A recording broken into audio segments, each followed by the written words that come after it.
à tous, bonjour à vous mesdames et messieurs, merci de nous retrouver ce matin sur votre antenne et merci encore de prendre la belle attitude devant votre petit écran avec 10-12 le Zénith, votre talk show qui ce matin encore vous accompagnera sur des sentiers importants de l'information, de l'actualité, mais des faits de société qui sont autour de nous et qui nous permettront ensemble à travers nos analyses et nos points de vue de mieux comprendre l'évolution du Cameroun aujourd'hui. Nous commençons cette émission ce matin tout en saluant également les nombreux Camerounais qui pour beaucoup attendent aujourd'hui si ça se fera exactement cette séance ou cette séquence de vaccination populaire liée au Covid-19. Les informations vont bon train aujourd'hui. Les Camerounais sont-ils réellement en attente sur les vaccins du Covid-19? Devraient-ils être inquiets comme certains le sont aujourd'hui? Comment expliquer qu'aujourd'hui, le ministre de la Santé publique, le docteur Manoda Malachi, de concert avec ses pairs de la sous-région, ait validé l'achat des vaccins en direction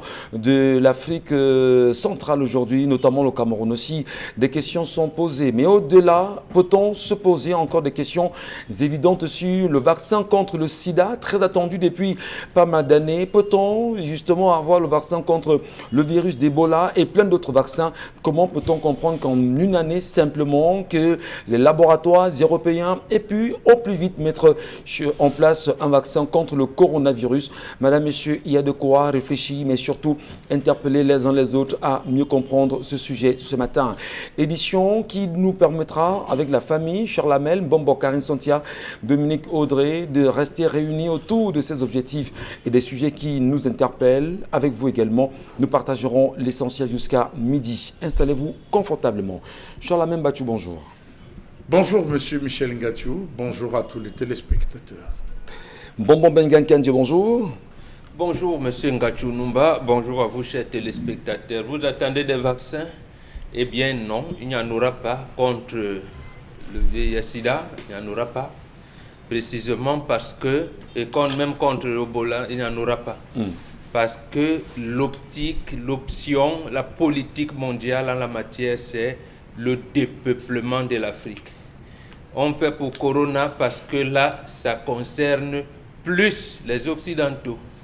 Et même là-bas, ils disent qu'il faut sacrifier les vieux. Voilà la politique mondiale de la santé. Voilà. Donc en fait, le vaccin contre Corona qui arrive chez nous nous intéresse moins. Corona existe, Covid-19 oui, mais c'est un problème de santé publique mineur. En réalité. Oui, oui. Eh bien justement, on le sait aujourd'hui avec cette pandémie, des milliards sont dépensés effectivement pour son traitement et aujourd'hui, de nouveaux fonds seront retrouvés pour l'achat de ces vaccins et d'aucuns pensent aujourd'hui qu'il sera peut-être obligatoire de se faire vacciner. Non, c'est obligatoire. Sera obligatoire parce que comme nous sommes encore des enclos, comme nous allons voyager chez eux. Donc, il sera aligné dans le programme de vaccination internationale qu'on nous impose lorsqu'on veut voyager. C'est ça. Karine Santia, bonjour. Bonjour Michel Ngatiou, bonjour aux téléspectateurs. Le bilinguisme dans les institutions camerounaises, il y a 17 heures exactement sur Twitter, le ministère de la Recherche scientifique et de l'Innovation a posté un tweet d'information concernant un événement qui devrait être annulé ou encore à cause, autant pour moi, de restrictions liées à la Covid-19. Ce qui se passe, c'est que l'information a d'abord été donnée en français et puis la version anglaise laisse tout le monde pantois sur Internet. Et oui, on n'arrive pas à comprendre qu'avec une application comme Google Translate, le MinResi n'arrive pas à faire au moins une traduction mot à mot du même post. Oui, une traduction mot à mot du même post. Sur la toile, tout le monde fait le commentaire. Il y en a qui disent que voilà d'où part la crise anglophone. Voilà. On va en parler également ce matin, madame, messieurs. Merci à vous. Mais surtout, on va tenter à notre façon de rendre hommage à un grand homme de cette nation qui a bataillé de son temps autour des questions liées à l'agriculture, mais surtout à son développement au Cameroun. Il s'appelait bien sûr Bernard Djonga, à 66 ans. L'ingénieur agronome n'est plus. Il est décédé à part en France il y a quelques jours déjà. Et aujourd'hui, les images fusent de part et d'autre, non seulement à travers la toile, mais aussi on attend peut-être, si tout se passe bien, l'hommage appuyé de la République camerounaise à son endroit. Si vous permettez, il faut utiliser le mot exact, surtout pour les gens comme Djonga. Il faut dire le chantre de la souveraineté alimentaire. Le chantre de la souveraineté alimentaire. C'est nous les indigènes, nous devons avoir le mot exact de combat de quelqu'un. Quand vous dites combat, oui, le chantre de la souveraineté alimentaire. Voilà. Puis son âme se reposer en paix, parce qu'on sait justement qu'il a pensé à tous ceux-là qui sont affamés aujourd'hui et qui tentaient tant bien que mal de trouver de quoi manger.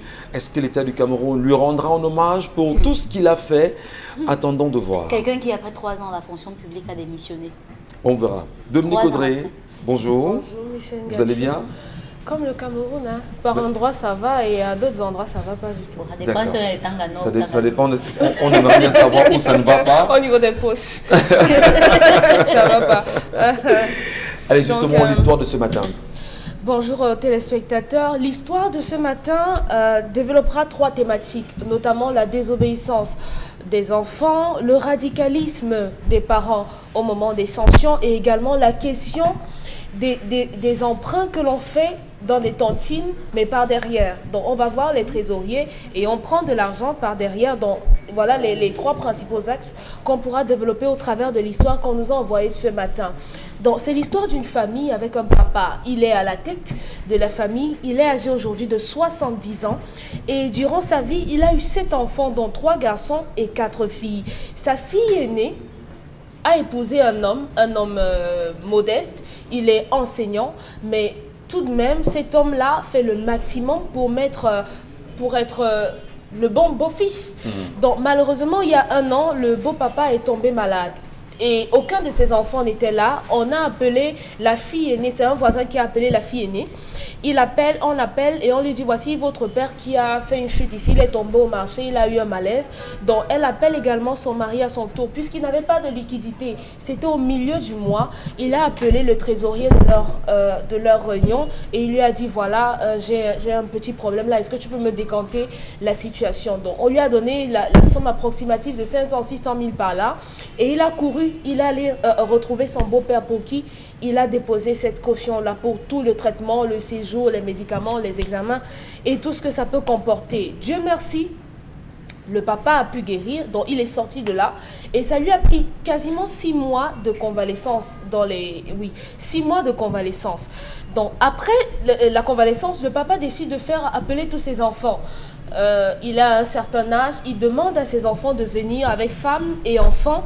Et durant la réunion, c'est avec les larmes même qu'il a exprimé sa gratitude. Vous savez le nombre d'enfants qu'il a? 7 enfants. Oui.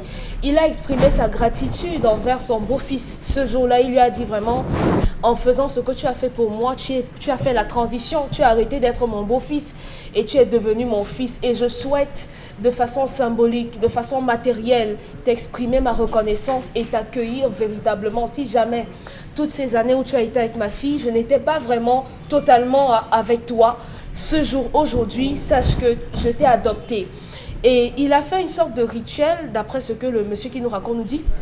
Il a fait un rituel avec un seau d'eau. Il a demandé à ses enfants je crois c'est laver les pieds. Oui, de laver les pieds. Chaque enfant a lavé les pieds. Et après, il a dit que... Dans le seau? Oui, dans le seau. Voilà, vous savez que c'est un peu compliqué. Vous allez peut-être revenir dessus puisque vous savez comment ça se passe. Donc, on a fait un rituel et il a dit, je te donne telle parcelle de mon terrain. Désormais, il t'appartient parce que tu es devenu mon enfant. Tu auras un héritage dans ma concession comme mon premier fils. Et il a demandé à chacun de ses enfants de faire également un rituel qui équivalait à cette époque-là à l'abandon. Je veux dire qu'il a dit à ses enfants que je sois vivant ou mort. Aucun de vous, je dis bien aucun de vous, n'aura intérêt pour sa vie à se ramener sur cet espace pour lui chercher des noises.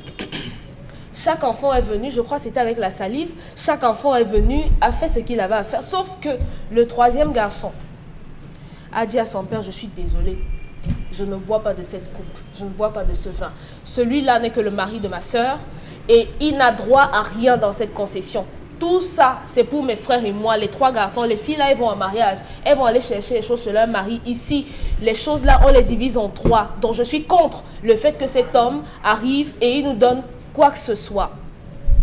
Le papa a essayé de lui dire, non, mais attends, regarde ce qu'il a fait. Il s'est tourné, il a donné le dos à son père et il est parti. Il a dit, de toute façon, moi, j'ai déjà dit, si jamais il vient faire quoi que ce soit ici, on va nous entendre dans ce quartier. Il est parti. Malheureusement, lorsqu'il partait, son père a commencé à le maudire. Le troisième né, hein? Oui, le troisième garçon, il a commencé à le maudire. À le maudire et en disant, si je meurs, tu ne verras pas mon corps. Tu n'assisteras pas à mes obsèques. Tu ne feras rien qui me concerne. Jamais. Et après, il allait prendre, je crois, le macabo, l'igname. Et il a tranché cet igname. Il a donné aux 6 autres. En plus du monsieur. Donc, vous êtes comme mes enfants et lui, il ne fait plus partie de ma descendance. Je le renie, je le bannis. Seulement pour cet acte-là? Oui, seulement. Donc, après cela, celui-là est retourné à sa vie normale. Il a perdu son travail dès qu'il est arrivé. 2 mois après son licenciement, sa femme l'a quitté. Malheureusement, il a perdu son enfant. Et aujourd'hui, il est un peu désemparé. Son père est venu? Il ne sait pas. Non, son père l'a renié. C'est un inconnu désormais. Donc, il aimerait savoir, est-ce que c'est ce que son père a dit ce jour-là qui le suit ou bien est-ce qu'il a quelque chose, un autre problème qu'on pourrait résoudre? Et si c'est son père, comment est-ce qu'il pourrait faire pour revenir Bon, mais non. Il n'y a pas de prêt d'argent. La question quand même de la dette dans les tontines Non, également posée ici. On pourrait évoquer parce que la question des tontines à côté. Bon, j'ai choisi d'ajouter, de marquer ce détail parce qu'il y a quelqu'un qui a envoyé une histoire où elle se retrouve dans des problèmes pour avoir donné de l'argent comme ça, sans passer par les voies normales. On va résoudre la fin de l'histoire. Est-ce que c'est bien de le faire? Peut-être pas résoudre, mais on va tenter. Non, ça entre dans l'histoire. D'accord. Mais ce n'est pas un problème parce qu'il a pu rembourser les 500 000. Très bien. Merci. Vous avez dit que l'histoire nous ramène aux pères qui ne peuvent pas prendre des décisions. Mais l'autre histoire, là, c'est mieux demain. Non, c'est une histoire qui a 3 thématiques. Bon, non. Enfin, Qu'on pourrait évoquer 3 thématiques. On a compris, mais justement, Voilà. c'est que la question de l'argent qu'on allait prendre dans une réunion, bon, en réalité, en écoutant l'histoire, on a fait ce prêt parce qu'il fallait soigner quelqu'un. Et ce n'est que le beau-fils. Et il a soigné son beau-père, c'était normal. Et Non, voilà, le donc, problème n'est pas le prêt, c'est comment est-ce qu'on prête l'argent qui peut déranger. Bon, en tout cas, c'est... allons-y, d'accord. On va Vous justement avez compris, tenter. monsieur Machou? Bon, on s'est compris tous ensemble, Ah, Dominique d'accord. Audrey, Ok. Bombard également, mais puisque c'est quand même un problème lié à la succession, mais l'attitude beaucoup plus du garçon ici, qui n'est pas d'accord avec un engagement de papa. Il y a quand même, oui, une décision, un engagement, une décision de papa, et qui semble quand même donner lui aussi ses raisons en tant que fils. Bonbon Bengan, est-ce que ce garçon n'est pas dans son droit en demandant à son père, mais papa, comment peux-tu adopter le mari de ma sœur dans la maison, sachant qu'il n'est pas de ton sang, de ta lignée, et lui donner une parcelle de nos biens? Je dis n'importe quoi, je pose cette question. C'est ça l'esprit. Donc, l'histoire ne nous dit pas que son papa a refusé de payer sa scolarité.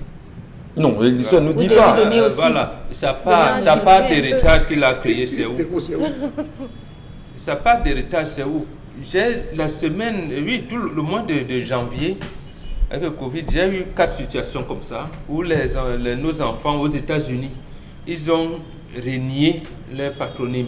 Ils n'appellent plus monsieur tel, c'est-à-dire parce que le nom de papa, ils l'ont enlevé. Bon, vous avez donc quelqu'un comme ça, parce que les États-Unis, pour des raisons qu'il veut, il dit je ne veux plus m'appeler Bengantel. Bon, mais il a choisi. Cet enfant, il a dit à son père, je ne suis plus ton fils. Son papa va faire quoi? Il lui dit, oui, vraiment, c'est très bien mon fils. Va, le jour où tu reviendras, tu t'intégreras. Non, ça ne se fait pas. C'est vrai, dans la tradition africaine, le beau-fils n'hérite pas. Mais ce qu'on lui donne, c'est pour ses enfants. C'est pour la fille. Donc, en fait, oui, la fille, Pour mais les les enfants. petits-enfants de ce papa. Oui. Lui-même, le beau-fils, il le sait, que c'est pour ses enfants. Deuxièmement, tout le monde, nous devons encadrer notre belle-mère et notre beau-père. Ça, c'est le devoir de tout temps. Quand vous allez prendre la fille de quelqu'un, sachez que c'est vous qui avez à soigner, à les entretenir, votre belle-mère et votre beau-père. Vous ne tenez pas compte qu'il a 1000 enfants, qui sont même multimilliardaires et tout. Non, vous avez l'obligation de les entretenir, de les accompagner et de les enterrer. Ça, c'est une obligation. D'autre chose, comment 2 personnes ont élevé cet enfant et cet enfant sont incapables d'entretenir 2 personnes? Voilà. C'est quand même inimaginable. Le père et la mère sont là, ils ont eu 7 enfants. Ils ont fait comment pour les amener à ce niveau d'instruction, à ce niveau d'éducation, à ce niveau. Et vous venez aujourd'hui, vous ne savez pas comment papa lui s'est battu pour avoir. C'est un papa génial. C'est un papa génial. Et dans ce genre de choses, qui peut l'aider? En réalité, ce sont ces Nyandom, comme on dit, les frères de sa maman. Espérons qu'il n'est pas orgueilleux. Que là-bas aussi, il n'a pas eu des écarts de comportement, des écarts de conduite. Espérons que dans la famille de sa maman, on l'adopte un peu. Sinon, c'est un enfant perdu. Et c'est lui qui a choisi de se perdre. Simplement parce qu'il n'a pas été d'accord avec son papa sur une décision qu'il a prise. Vous êtes d'accord? Pourquoi on ne demande pas votre avis? Quand papa tombe malade, il a dit, comme disait Cancan, il a eu rendez-vous avec la maladie. Vous lui dire que voilà et tout. Même s'il avait rendez-vous avec la maladie, papa tombe malade, vous l'abandonnez. Quelqu'un d'autre vient le soigner. Après, vous dites, papa, pourquoi vous faites ça? Pourquoi vous êtes reconnaissant envers ce type? Donc, c'est un monsieur qui est, ce jeune homme, il a choisi de se perdre, qu'il se perde. Mais la tradition est flexible. Si du côté de sa maman, il y a des gens qui peuvent supplier papa un peu, mais s'il vous plaît, quand on a maudit, on ne bénit plus. Voilà. Est-ce que Charlemagne, justement, puisque vous semblez valider, entre guillemets, est-ce qu'on doit maudire quand même un enfant?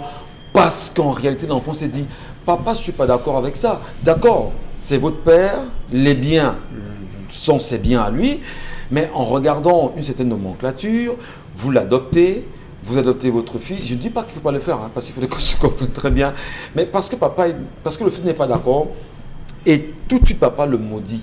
Est-ce que ce n'est pas extrême, M. Mbatchou? Monsieur Michel Ngachou, il y a des attitudes que la tradition n'admet pas et ne tolère pas. Que votre papa vous parle, vous lui tournez le dos. Un enfant ne donne pas le dos à son père. Qui plus est encore le chef de famille, il ne donne pas le dos. Premier point. Deuxième point, monsieur Michel Ngachou, qu'il faut le préciser, vous avez des enfants qui vont jusqu'à doiter leurs parents. Non, pointez du doigt, monsieur Mbatchou. Monsieur Michel, souffrez que je dise doiter. Vous savez, j'emploie des expressions. Tu as déjà fait quoi sur moi? Sur nous. J'emploie cette expression pour que les mamans, les enfants comprennent. Parce que regarde, quand vous allez dire indexer, je pouvais dire indexer ou pointer. Non, je pouvais dire pointer. Ça, c'est dans votre français. Mais je dis doiter. Ils comprennent mon mot doiter. Vous avez des enfants qui parlent aux parents en disant que j'ai déjà dit ma part. Je ne suis plus sur ça. D'autres qui balancent la main. Vous êtes d'office maudit. Je dis sans être, vous êtes d'office, vous portez à l'immédiat une malédiction. Vous avez certains qui vont jusqu'à dire non, j'ai dit que je ne fais pas, je ne fais pas. Monsieur Michel Ngachou, vous entrez en opposition. Je ne parle pas de ceux qui bastonnent leurs parents. Ça, c'est une autre classe. Je parle de ceux qui adoptent des attitudes vraiment condamnables. Ça, c'est le premier point. Vous êtes d'office maudit. Deuxième chose, le père a voulu donner la honte. Le père a voulu donner la honte à ses enfants. C'est la honte qu'il a donnée en disant « J'ai chuté la nuit. En principe, c'est vos femmes, vous les garçons qui venez réclamer mes terres, qui devaient être à mon chevet. » Mais oui, non, il faut qu'on le dise. C'est vos épouses qui devaient être à mon chevet à l'instant où l'information est passée. Mais c'est ce monsieur qui devait venir encadrer ma femme, qui lui a sauté de son lit pour venir déposer, me prendre, m'amener à l'hôpital, déposer la caution. Vous avez des enfants doté d'une ingratitude vampirique. Monsieur, même Satan, Méphistophèles. Je veux dire. Pas les émotions, monsieur. Mon papa l'a dit tout à l'heure que mais comment un papa a réussi à vous élever, vous amener là où vous êtes, et vous êtes incapable de le lui restituer, monsieur Michel Gachou. Je connais un monsieur qui est cadre. Il est cadre, il a sa maman, il est cadre dans un organe même de presse, je veux le dire. Il est cadre dans un organe de presse, sa maman est folle. Souffrez que j'emploie cette expression. Sa maman a été récupérée dans la rue et sa maman est gardée quelque part dans une maison aujourd'hui où il n'est jamais passé. Jamais, je vous dis jamais passé. C'est lors de la célébration des vieillards. Je suis de passage, je vois des vieux. Je vais m'asseoir, je pose des questions qu'on me montre. On dit que, hey, voilà même tel. Voilà sa maman ici là. Je dis quoi? On dit voilà sa maman. Mais monsieur Michel Ngachou, monsieur Michel, voilà un papa qui a dit à ses enfants, vous ne valez rien, vous êtes des cons. Disons-le simplement, vous êtes des cons. Et c'est la raison pour pousser plus loin. Il dit, ok, je lui donne une parcelle de mes terres. Je coupe de là à là, je l'installe. Voilà le mot très simple que le gars fait. Et parmi tous, il y a ceux qui ont compris que vraiment nous avons été dans la bêtise. Il y a ceux qui ont compris. Celui-là même déjà a perdu son travail pour le fait qu'il avait des revenus, il n'a pas pu aider ses parents. Je connais plein de familles où les gars travaillent, ils passent le temps à donner des billets au bar à tous les gars tout le temps, mais ils ne peuvent pas acheter un demi-sac de riz à leur pauvre maman, monsieur Gachou. Ça c'est un langage, et ça c'est important. Cette colère très... Excusez-moi, je suis en colère. Cette histoire est très importante pour ces enfants, pour que les enfants comprennent que vos parents ont souffert. Vous savez, de l'autre côté, monsieur Michel Gachou, le don est léger pour celui qui donne, mais précieux pour celui qui reçoit. C'est précieux. Bongo l'a dit, je ne vais plus revenir là-dessus. Le monsieur ne va jamais construire. En fait, le père a partagé l'héritage. Il a donné la partie de sa fille. Attendez, monsieur. Donc, ce que j'aime savoir, comment se racheter, même si mon bon estime que lorsqu'on a maudit, on ne peut plus bénir. Il n'y a pas d'élément de rachat, il n'y a pas d'élément de bénédiction, il ne peut pas ramener l'enfant. Monsieur Michel. Parce que l'enfant peut prendre conscience que d'accord, j'ai merdé. Monsieur Michel. Mais il faut quand même le rétablir, non, monsieur? Les Bamileke ont ceci de particulier qu'à chaque fois qu'ils se retrouvent, pour les jeunes qui trouvent le travail, on leur demande d'aller creuser le chop. Vous savez ce que c'est que le chop? On dit aller creuser le chop. Il y a le chop 3e génération, il y a le chop ceci. C'est ça ce les Bamileke. Ce sont ces genres de colère que le père garde pendant qu'il est dans la maison. Il avait sa femme, il dit, il gratte le dos de sa femme, donne-moi un pain, il dit, je ne donne pas, il tape le pied au sol. Le chop. Pendant qu'il est à l'enfant, fait ceci, l'enfant dit, je ne fais pas le chop. Ça, et ça confie, monsieur Michel Gachou. C'est des colères qu'on sème dans les maisons. C'est des ressentis qu'on porte dans les maisons. C'est ça que vous allez vous rendre compte que c'est comment dire, bah, je m'en vais, j'ai un chop, comme on dit, la 6e génération. Je pars creuser. C'est des choses qui prennent. Éviter la colère des parents. En ce moment où le père, avec les larmes, puisqu'on vous a dit, il parle avec l'émotion. Il cherchait comment dire merci à celui-là qui d'un coup est venu déposer 500 000. Vous lui tournez le dos, c'est un mépris. D'accord. Vous avez des gens... Charles Hamel, vous permettez quand même. Dominique Audrey, votre analyse rapidement, votre appréciation de l'histoire de ce matin. Le jeune homme qui veut revenir, ça m'a fait penser à la parabole de l'enfant prodige au niveau de Luc 15. Et... nous sommes en pleine période de carême, je comprends. Oui. Et je me dis que moi, j'ai d'abord jamais compris les parents qui maudissent leurs enfants. Parce que l'enfant a fait une bêtise et tout. Parce qu'au final, lorsque l'enfant sera en train de souffrir, un bon parent ressentira la douleur et souffrira de voir son enfant souffrir. Pourquoi ce père, malgré sa colère qu'il a contre son fils, n'a pas eu l'humanité, la présence d'esprit d'aller à l'enterrement de son petit-fils? Pourquoi? Qu'est-ce que l'enfant vous a fait? Qu'est-ce que votre petit-fils vous a fait? On maudit jusqu'à la descendance. On maudit du père jusqu'à la descendance. D'accord, donc vous maudissez votre enfant et vous maudissez vos petits-enfants. Et c'est ça être parent. C'est ça être parent. Les enfants qu'on a, les adultes qu'on a aujourd'hui sont le résultat de ce que leurs parents étaient avant. Non. Oui.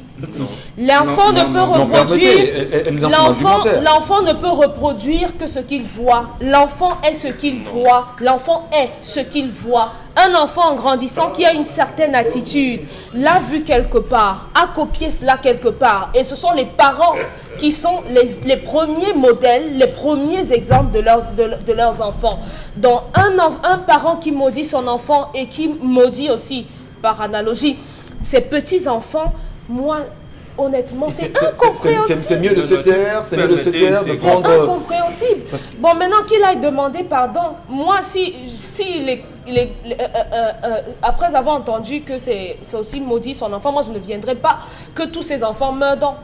Voilà. Et que moi, je meurs ensuite. Et maintenant, il faudrait donc dire aux enfants que moi, je suis pour que les enfants disent ce qu'ils pensent. Vraiment, je suis pour que chacun s'exprime, qu'il exprime ce qu'il ressente.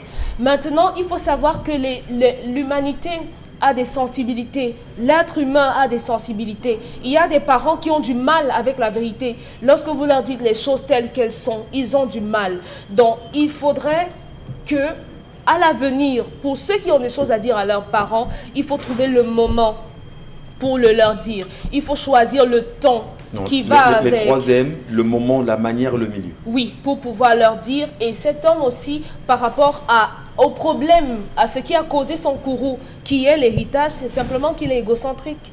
Il ne veut pas partager. Voilà. Non, en une seconde. Dieu a maudit Adam et Ève. Et quand Dominique nous explique, il dit que l'homme a libre arbitre. Il pouvait bien choisir. On lui a dit que le fruit, l'arbre il ne faut pas manger. Vous y croyez, vous croyez déjà la Bible, Moron Bengan? Attendez. Vous croyez la Bible justement? Oh, quelle Bible? Je ne crois pas. Je suis dans sa Bible. Je suis dans sa Bible qu'elle cite, mais je commence par le commencement. Et on dit que c'est Adam et Ève qui ont fauté, ce n'est pas Dieu. Dieu les a maudits. Tu enfanteras dans la douleur. Tu mangeras la sueur de ton front. Tu. Mais là, on dit que non, Dieu, lui, il avait raison. Pourquoi lui, Dieu, homme, est miséricordieux et tout? Lui, il maudit. Un type méchant. Ah, finalement, mais justement, ça veut donc dire que vous dites que Dieu, lui, il est bon. Le père qui lui maudit l'enfant qui n'est pas, vous dites que c'est lui qui est mauvais. Donc Dieu est mauvais. Sauf que dans cette même Bible, on parle d'un père qui a accepté son enfant qui avait fait une bêtise. C'est la parabole de l'enfant prodige à Luc 15. Vous pouvez aller lire. Bon, maintenant, le Dieu des bantous, moi, je ne sais pas comment il faut. Il n'a pas maudit. Même non, qu'est-ce qui s'est passé avec Jacob et tout? Il y a la maman même là, a amené un autre fils à voler. La bénédiction de quelqu'un. Voilà. Donc, si vous voulez qu'on reste dans la Bible, on peut rester là jusqu'à Noël. Merci. Allez, donc, Dieu est méchant. Karim. Si vous dites que ce père est méchant, ça veut dire que Dieu est méchant. L'histoire de ce matin, quand même, ressemble bien à une histoire que j'ai vécue. Et personnellement, oui, particulièrement. D'accord. Et je peux vous assurer que la grand-mère en question ne jure que par son beau-fils. Ses enfants lui diront n'importe quoi, mais elle ne jure que par son beau-fils. Quand elle va même chez ses enfants garçons, quand on l'invite même chez ses enfants garçons, elle n'y va pas. Elle préfère rester ici. Si quelqu'un veut me voir ou veut me donner quelque chose, c'est ici qu'il vient me trouver. Parce que en fait, quand elle était malade, c'est le beau-fils qui allait la chercher et l'a amenée à l'hôpital et a fait le tour de la ville pour la soigner. Donc, en fait, c'est des histoires que si vous n'avez pas vécu particulièrement, vous ne pouvez pas forcément comprendre. Et pour le fils qui aujourd'hui est victime de ses propres turpitudes, il peut juste demander l'apaisement. Il peut demander l'apaisement parce que son papa est toujours en colère. Et ce n'est pas des colères qui passent du jour au lendemain. Son papa est encore vivant. Donc, il peut demander à l'apaisement. Pour si peu? Non, c'est pas que. Quoi? Oh non, c'est pas que. Insulter son père, tu dis s'il vous plaît. Je vous explique. S'il est contre ce papa, je vous explique les circonstances. Dans une maison, le papa n'a pas dit que c'était la réunion familiale. C'est la réunion familiale que chacun donne son point de vue. Le papa a convoqué ses enfants. Et à aucun moment de l'histoire, on nous a dit que le papa a posé les questions à savoir pourquoi quand j'étais malade, vous ne m'avez pas soigné. Le papa a seulement dit qu'à partir d'aujourd'hui, considérez telle personne comme votre frère et plus comme votre beau-frère. D'ailleurs, je lui donne telle parcelle. Point final, le débat n'était pas évoqué là-dessus. À quel moment il a dit que mon fils, moi je pense que tu dois faire ça? Ou alors donne-moi ton point de vue. Non, il ne l'a pas fait. Oui. Et quand quelqu'un partage sa chose, donc genre, j'ai quelque chose que je vais partager à Mbombor et à vous sur le plateau, je donne et puis vous dites que, d'ailleurs, pour moi petit, je remets et je pars. Ok. Est-ce que je vous ai demandé la viande de vous donner? Si vous ne voulez pas partir, je ne vous donnerai plus jamais ma chose. Plus jamais. Donc c'est de ça qu'il est question. Et maudit, c'est la solution? Non, chacun va réagir face au stimuli. Hein. De toute façon, comment il a ressenti ça? Chacun va réagir face au stimuli. Moi, je vais dire que je ne vous donnerai plus jamais ma chose. Et peut-être demain, vous venez dire que non, peut-être parce que j'étais de mauvaise humeur et puis je vais accepter. Quelqu'un va dire, ah, reste avec, je ne veux même plus. Ok, vas-y. Non, mais... Plus jamais tu ne recevras quelque chose de ta vie. Donc, en fait, ce que je veux dire, c'est que vous ne pouvez pas mettre ce papa au bûcher. C'est impossible. Non, du tout. C'est pas possible. Mais C'est pas possible. Non, je voulais qu'on se comprenne. Avec votre respect, Karine, si vous ce permettez. que le papa a dit, il a une charge émotionnelle et spirituelle dans ce que je vous relance. Dominique Odette l'a dit en filigrane. Oui. Il n'y a pas un papa qui a pris son enfant pour ne pas l'aimer. Oh oui, bien sûr. On est d'accord. Oui. Il n'y a aucun parent qui mettrait un monde d'un enfant pour ne pas l'aimer. Mais est-ce que, de façon honnête, parce que mon enfant n'a pas été d'accord, mais mon enfant a eu une attitude inacceptable. Moi, le père, je pense sur moi de le maudire parce qu'il n'est pas d'accord que j'octroie une parcelle de mes terres à mon beau-fils. Peut-être sans les consulter. Sans les consulter. Permettez-moi 2 secondes, je vais vous raconter l'histoire. À double balle. Non, c'est une petite histoire. À double balle. C'est un enfant qui menaçait, il menaçait le quartier. À telle enseigne qu'un jour, son père s'est assis en disant au bar que le jour que vous allez arrêter le gars, si que vous allez finir avec lui, c'est moi qui vais allumer la bûchette d'allumettes pour brûler l'enfant-ci. Ce n'est pas mon enfant. On a attrapé ce gars. On l'appelait Maestro, monsieur Michel Nature. Les gens le connaissent, on l'appelait Maestro. Il y a eu un cas où, je ne sais pas, c'était lui, il y avait quelqu'un qu'on avait attrapé, on a brûlé, on a tapé. Il est venu, tout ce qu'il a dit, malchance, c'est arrivé quand je n'étais pas là.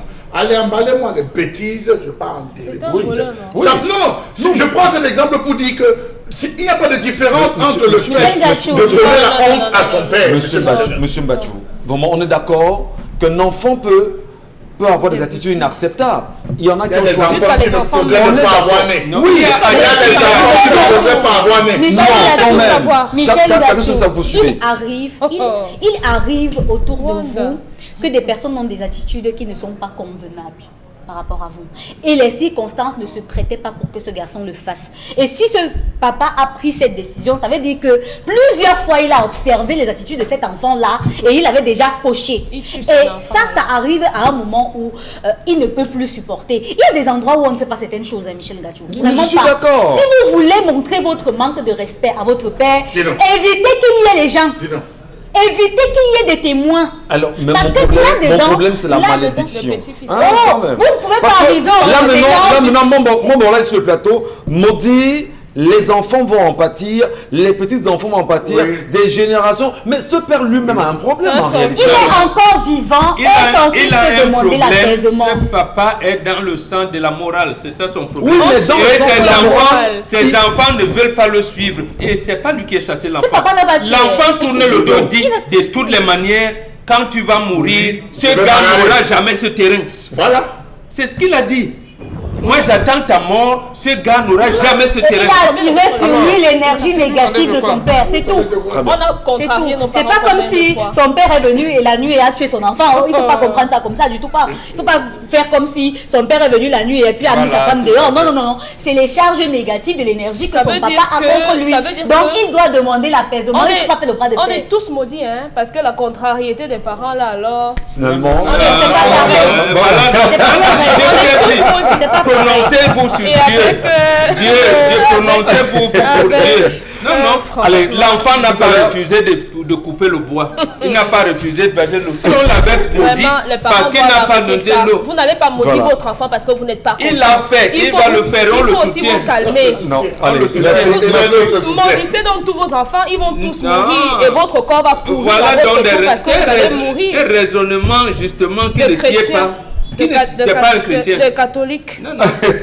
Jésus lui-même là, sous la croix, Il avait 2 brigands. Voilà. Il a dit à un, tu ne viens pas. Tu dis, il a fait quoi? Il ne pouvait pas sauver les 2. Il n'est pas venu pour sauver le péché. Il a dit, tout de suite, on va au paradis. L'autre, là, même jamais, même si tu fais comment, tu n'iras pas. Allez, merci beaucoup. Il a fait quoi, lui? Merci. Allez, merci de rester sur votre talk show, madame, monsieur. Nous poursuivons l'émission. Effectivement, dans un instant, monsieur Mathieu, arrêtez de rire, je vous en prie, parce que... Non, la malédiction, vraiment, c'est... Jésus, le nom Jésus, le sauveur. Non, ne parlez pas de Jésus parce que vous n'êtes pas chrétien. Parlez du Dieu des Bantous, je ne sais pas comment il s'appelle. Parlez de lui là-bas et laissez ceux qui croient en Jésus. Non, quand vous l'amenez, la Bible est un livre public. Personne ne mentionne vos dieux. Merci. Si, vous avez critiqué le Père que moi je soutiens. Allez, on va critiquer donc pas. Il y a moi aussi, je critique Jésus et Dieu. Laissez mon Père tranquille. Si vous le laissez tranquille, je laisse Dieu et Jésus tranquille. D'accord. Venir consulter une fois les Bantous. On va finir au commissariat, je dis. C'est fini, c'est bon, c'est terminé. C'est bon, je vous en prie, merci. Allez tout de suite, madame, monsieur, la colère. Toujours un peu maudit les enfants, tous les jours.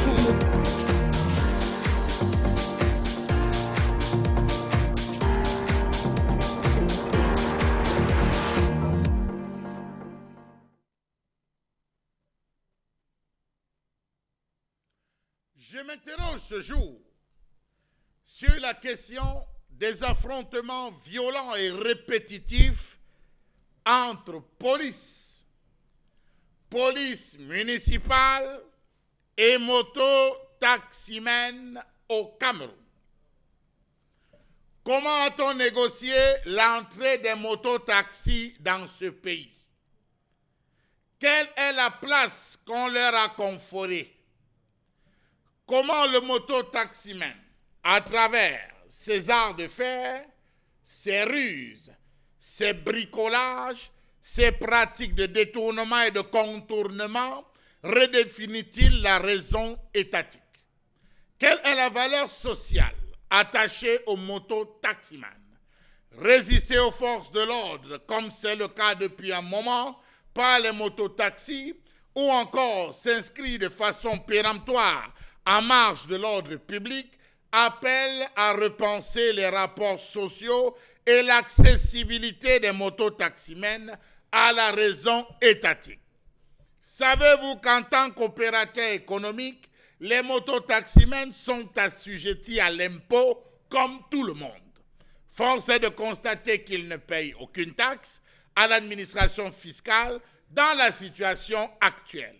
Car sur 7000 motos, dit-on, recensées à Douala, 3000 seulement semblent être en règle et sont des Camerounais. Ce n'est pas moi qui le dis, c'est le président du syndicat des mototaximènes.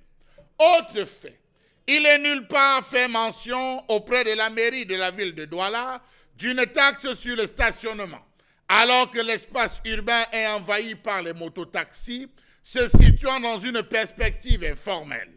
Les motos doivent payer l'impôt libératoire des activités en secteur urbain avec domiciliation fiscale. Comment comprendre que la ville de Douala ne dispose pas d'une uniformisation fiscale du secteur informel? Chaque commune d'arrondissement établit son taux d'imposition. Pourquoi? Il est un fait, le non-paiement des taxes par les mototaxis témoigne donc de l'incapacité de l'État à organiser sa fiscalité de manière efficace. Comment comprendre toute cette violence qui tourne au drame chaque fois que ces différents corps rencontrent les mototaximènes dans ce pays? Lorsque ce n'est pas les militaires, c'est des gendarmes. Lorsque ce n'est pas des gendarmes, c'est la police. Lorsque ce n'est pas la police, c'est la police municipale, au nom d'un discours du chef de l'État qui avait reconnu l'activité et la profession de Ben Sikina dans ce pays. Pourquoi est-ce que le gouvernement encourage ce laxisme et ne respecte pas ses propres décrets du genre, instaurer le contrôle des pièces, rendre obligatoire le permis, le port du casque et le respect des codes de conduite édictés par ce même gouvernement? Force est de constater que de tous les secteurs, les Bensikineurs se trouvent être, permettez l'expression, en violation complète. Comment comprendre qu'à la moindre barrière de contrôle, les propriétaires des engins en 2 roues s'organisent pour riposter à la légalité de ces contrôles. Ils font ce qu'ils appellent eux-mêmes le ho-ha. Pourtant, la loi est claire. L'article 88 de la loi numéro 2004/017 du 22 juillet 2004 stipule que les attributions confiées au maire en cas de danger grave ou imminent visé à l'article 87 ne font pas obstacle au pouvoir du représentant de l'État. Mais force est de constater qu'à chaque contrôle, c'est des coups de poing, c'est des poignards qui passent. Il faudrait absolument l'intervention au gaz lacrymogène, aux matraques, aux menottes, aux interpellations et arrestations. Dans nos villes, alors qu'un taxi en surcharge ne peut traverser un contrôle de police qu'en montrant patte blanche, les mototaxis avec à leur bord 2, 3, 4 clients roulent sans la moindre inquiétude. Bien plus, la disposition des bagages sur la tête du client ou sur les réservoirs à essence, le manque de visibilité et le risque d'incendie amène à s'interroger sur le rôle des forces de l'ordre dans le désordre occasionné par la circulation des mototaxis. Comment comprendre qu'une opération de contrôle d'impôts libératoire tourne à l'assassinat d'un agent de la police municipale à l'aide d'un poignard? Comment comprendre qu'ils se sont retrouvés à circuler avec des machettes sur les motos et des armes blanches, permettez-moi, poignard pour éviter de me répéter. Affrontement, matraque, coup de poing, gaz lacrymogène, arrestation, utilisation de poignard, bref, confusion totale. On se rappelle il n'y a pas longtemps qu'à l'entrée Bao, ils sont allés jusqu'à casser le véhicule d'un commissaire, ils sont allés jusqu'à fracasser les mâchoires d'un inspecteur parce qu'on cherchait à contrôler. Comment comprendre que c'est hors la loi d'un autre genre se retrouve à faire la loi face à la loi, sans aucune formation en conduite, et il compte parce qu'il conduit sans permis, avec comme opium la surcharge des passagers, érigée en règle, pourtant la loi est plus que claire. Comment comprendre que pour interpeller ou qu'interpeller pour défaut de paiement de l'impôt libératoire, les mototaximans trouvent à chaque fois comme solution la solidarité pour opposer une résistance. Nous n'avons pas de papier, nous ne payons pas. Les motos interpellées et gardées sont rapidement dans la fourrière occasionnelle libérées avec de nouveaux propriétaires.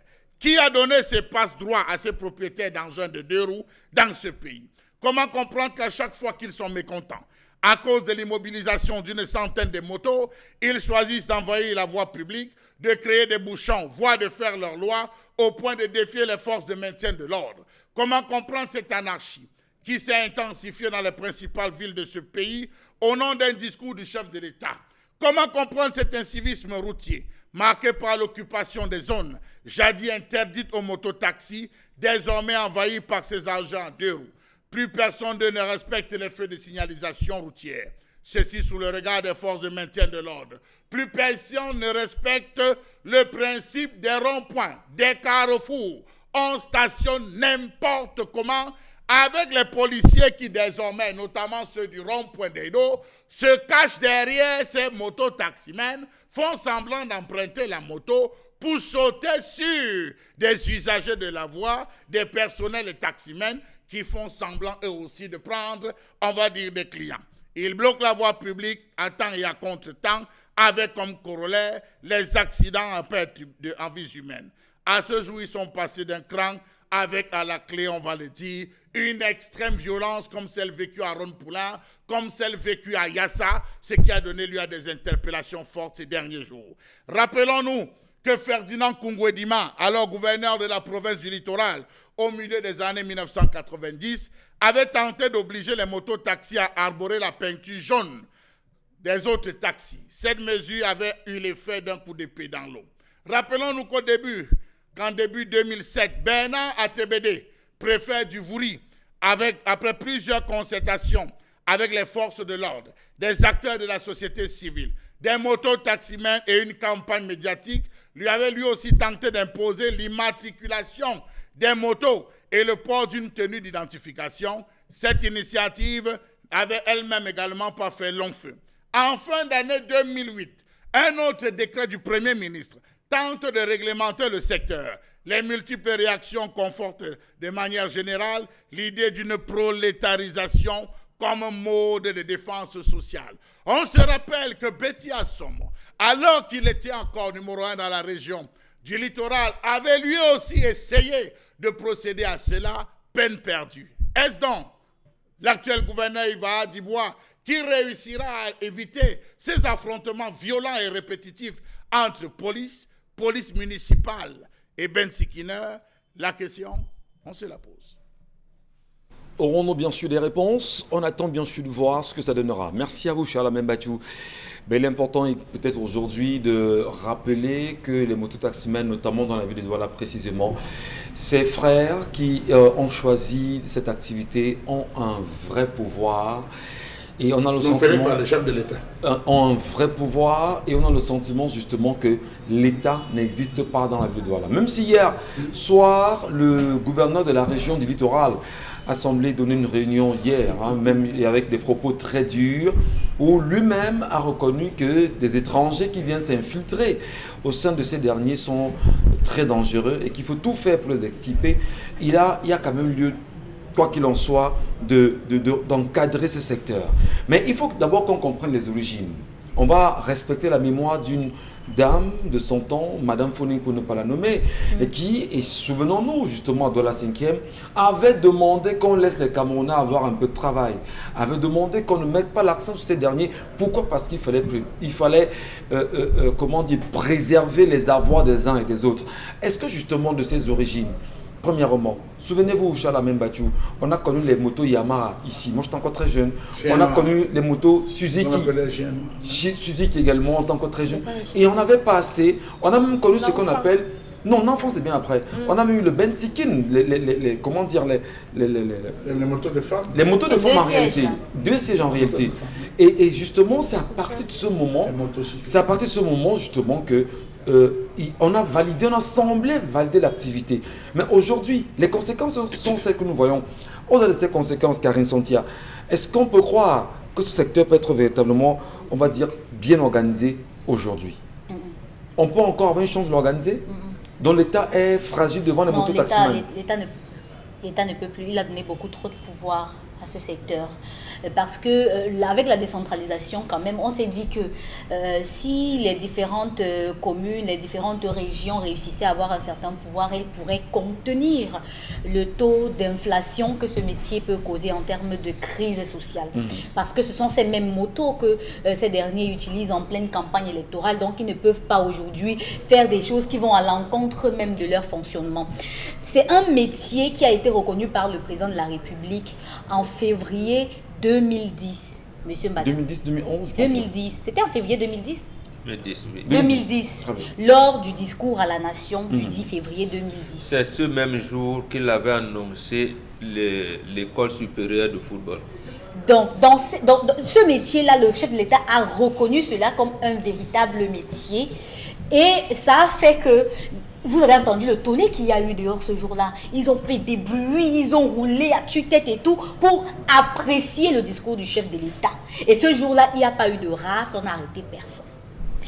Aujourd'hui que les Camerounais ont adopté cela comme métier, du coup, même si vous êtes étudiant, vous pouvez quand même être conducteur de moto-taxi. Si vous êtes fonctionnaire, enseignant et que vous n'avez pas, vous avez besoin d'un deuxième revenu, vous pouvez être conducteur de moto-taxi. Ça a fait que toutes les classes sociales se sont retrouvées dans ce métier-là et ainsi que les étrangers qu'on n'arrive pas à contrôler. Parce que est-ce que le Cameroun réussit à maîtriser ceux qui entrent sur son territoire? Je ne pense pas. Ça fait que dans ce métier là maintenant, on va vouloir accuser que non, ce sont les étrangers qui font ci, qui font ça. Mais on n'est sûr de rien parce qu'il n'y a pas une véritable enquête qui a été menée dans cet espace-là pour établir qui est la cause du désordre. Quand même, sur 7000 mototaximens dans la ville de Douala, 3000 sont Camerounais et 4000 sont des étrangers. Donc ça veut dire que... Et qu'est-ce qui vous prouve que ces 4000 sont ceux qui font le désordre?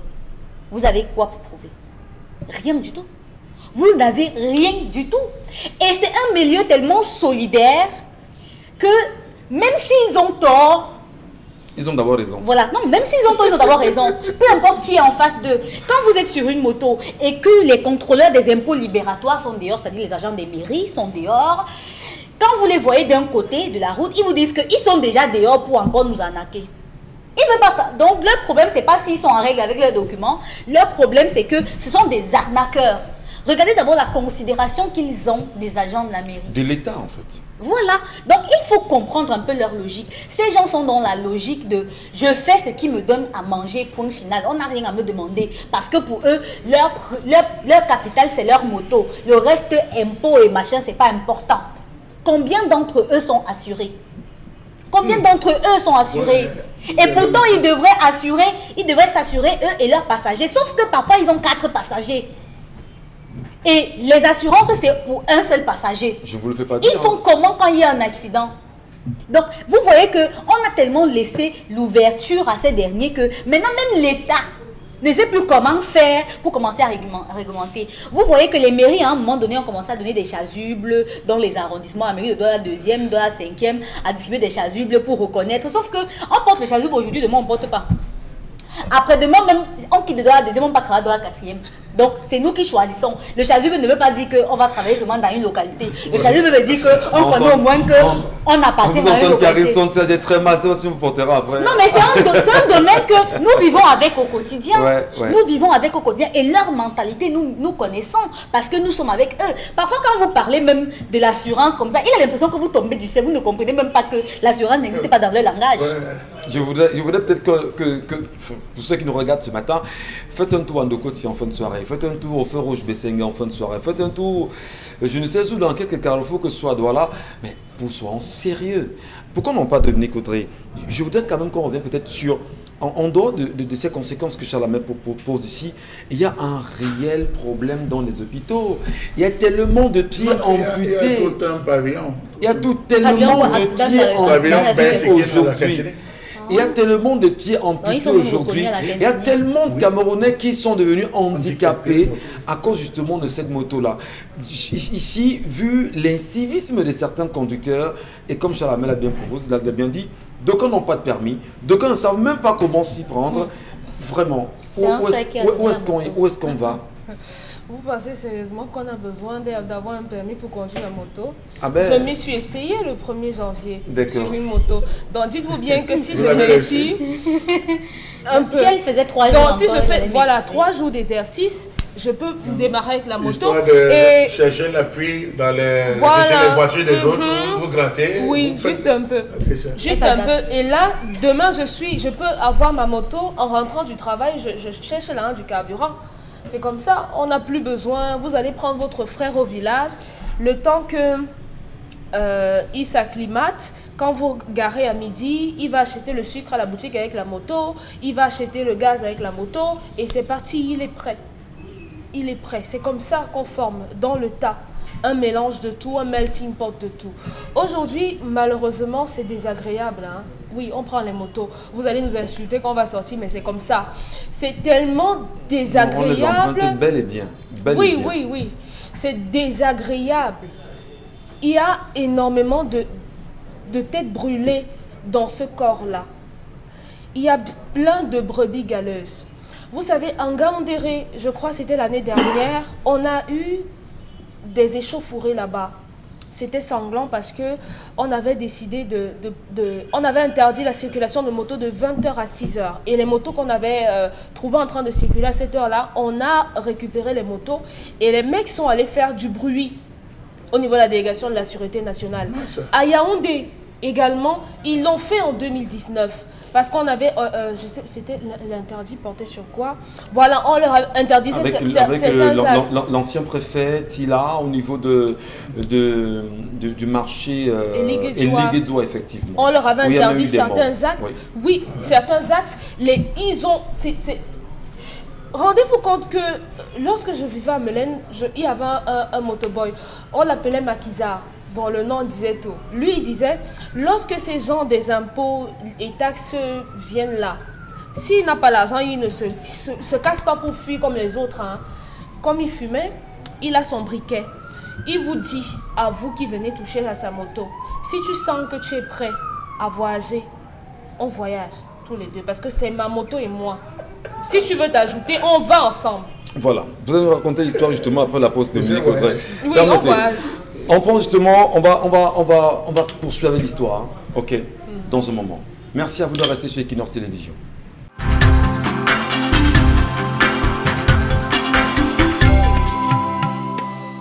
Bon retour, mesdames et messieurs, après ce clip qui nous permet bien sûr de souffler un tout petit peu. Et merci à vous, Stemarol Tchambar, à l'instant sur notre antenne. Comment comprendre en réalité la gestion des motos-taximans dans les villes du Cameroun aujourd'hui et les grandes conséquences qui en découlent? Comment, en même temps, l'autorité administrative peut-elle gérer au mieux ce secteur et lui permettre d'avoir, on va dire, des coudées un peu plus importantes pour... on va dire, une bonne attitude, sociologiquement parlant, socialement parlant. Ils sont très nombreux, ils sont des milliers aujourd'hui au Cameroun et qui chaque jour écument nos rues, nos quartiers et qui en ont fait une activité particulière. Nous en parlons encore ce matin et Dominique Audrey avait la parole il y a un moment avant la pause, marquée ici, juste le temps de nous dire, Dominique, vous pensez quand même que on ne peut rien faire aujourd'hui pour cela? On ne peut pas stopper le phénomène des mototaxis parce qu'il faut quand même se dire que en côtoyant ces personnes au quotidien, en les écoutant, il y en a qui réussissent à vivre leur vie avec les restrictions, avec certaines restrictions. D'aucuns vous diront, même si je ne gagne pas grand-chose, au moins il ne manque pas de pain sur ma table. Donc j'ai quand même de quoi nourrir ma famille. Pour que le milieu soit assaini, il y a des barrières à mettre. On doit faire une sorte de tri. On doit faire un tri, faire des évaluations. De quoi? On va trier comment? On va trier comment? On va trier comment? Vous allez trier 7 000 comment? Bien sûr, attendez. À Douala, vous avez 7 000, à Yaoundé, vous avez au moins 10 000. Attendez un peu. Les polygames avaient les Angaoundéré, Maroua, Bolove et tout ça. On fait Michel, c'est justement pour ça qu'il y a des administrations. Il faut justement que l'administration travaille. Si on est polygame et qu'on a cette femme et qu'on a beaucoup d'enfants de toutes ces femmes, vous savez qu'on ne va pas pouvoir contrôler ses enfants. Effectivement, on met chacun à contribution. L'administration, je ne sais pas si c'est le ministère des Transports, on doit faire une évaluation. Si on vous trouve avec une moto et que vous êtes dans l'activité, vous n'êtes pas enregistré, on vous donne un délai. C'est à ce moment que on appelle ça comment? L'adressage entre en jeu. On a un problème d'adressage qui fait qu'on ne peut pas pister des gens.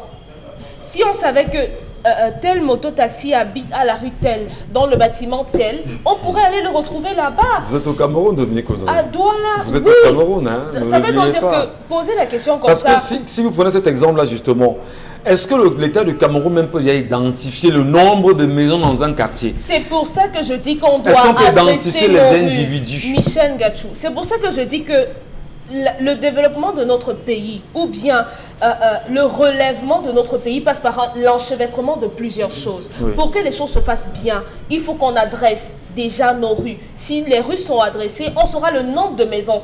Il va falloir refaire le plan, la construction des quartiers. Tout passe par là. Si ce n'est pas fait, rien ne va se faire. Et poser la question comme ça sous-entend que vous moquez de moi. Non. Poser la question comme ça sous-entend que... un gros bébé cette femme. Hein? Oui. Franchement. Sous-entend que on va simplement ajouter les motos encore et on ne pourra rien faire. On a besoin d'assainir ce milieu parce que ces mototaxis aujourd'hui, la plupart sont tellement belliqueux que quelqu'un vous porte, il ne vous laisse même pas à l'endroit et il est prêt à bagarrer. On va prendre les messages tout à l'heure et on va les analyser au fur et à mesure. Mais on va quand même dire que, Bonbon Bengan, je vous relance, comprendre d'abord on va dire, le côté empirique de l'entrée des motos au Cameroun, le fait d'en faire une profession accepté justement par l'administration en place, les conséquences qui en découlent aujourd'hui. Mais surtout, est-ce qu'il n'y a pas une attitude de verrouillage au niveau des ports, au niveau du flux d'entrée, faire entrer des motos au Cameroun, qu'on ferme et surtout montrer aux Camerounais qu'il y a tant de motos parce que l'État est incapable de créer des emplois pour ces derniers? D'abord, lorsque les revendications politiques commencent en 91, oui, avec les villes mortes et tout, les taxis avaient adhéré à ce mouvement de revendications-là. Et Jean Fauchivé, qui dirigeait le CNR, fait sortir les taxis du port. Après la tripartite de Yaoundé, il y a eu une accalmie. Finalement, avec la pression fiscale et autres, les secteurs ne pouvaient plus visiter. On s'est inspiré de Burkina Faso. C'est pour ça qu'en parlant de Yamaha et tout, les premières motos qui arrivent et qui font, c'est où on dit ben skin, c'est-à-dire verser ton corps, c'était des mobilettes. C'était des motos mobilettes qui venaient pour la plupart du Burkina Faso. Mais là-bas, il y a une tradition de moto qui était même réglée. Il se trouve donc, justement, c'est comme si on avait fait une assemblée générale au Cameroun où on a réparti. Le Grand Nord était resté avec les Yamaha et les trucs, mais apparemment ça consomme beaucoup.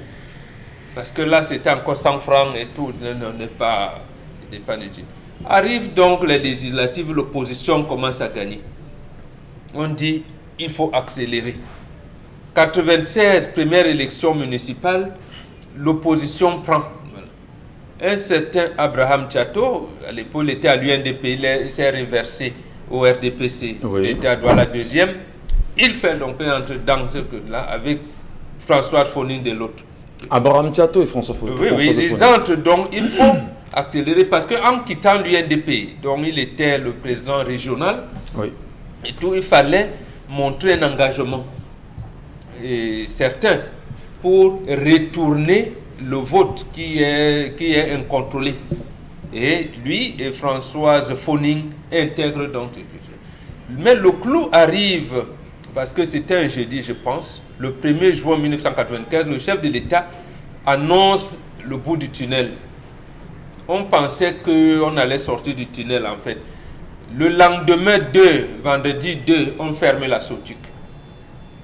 Vous vous rendez donc compte. Vous voyez, les gens se sont donc versés dans cette activité de moto, y compris les anciens de la police. Quand ils sont arrivés à 5h30 à la Sotuc, à la direction de la Sotuc, que ce soit ici ou à Yaoundé, on a vu les affiches, il n'y a plus de boulot. Les gens sont donc versés comme ça dans les motos, parce que les taxis aussi, je parle de la pression fiscale. Bien sûr. Voilà comment progressivement on est arrivé à, j'allais dire, à institutionnaliser cette profession-là.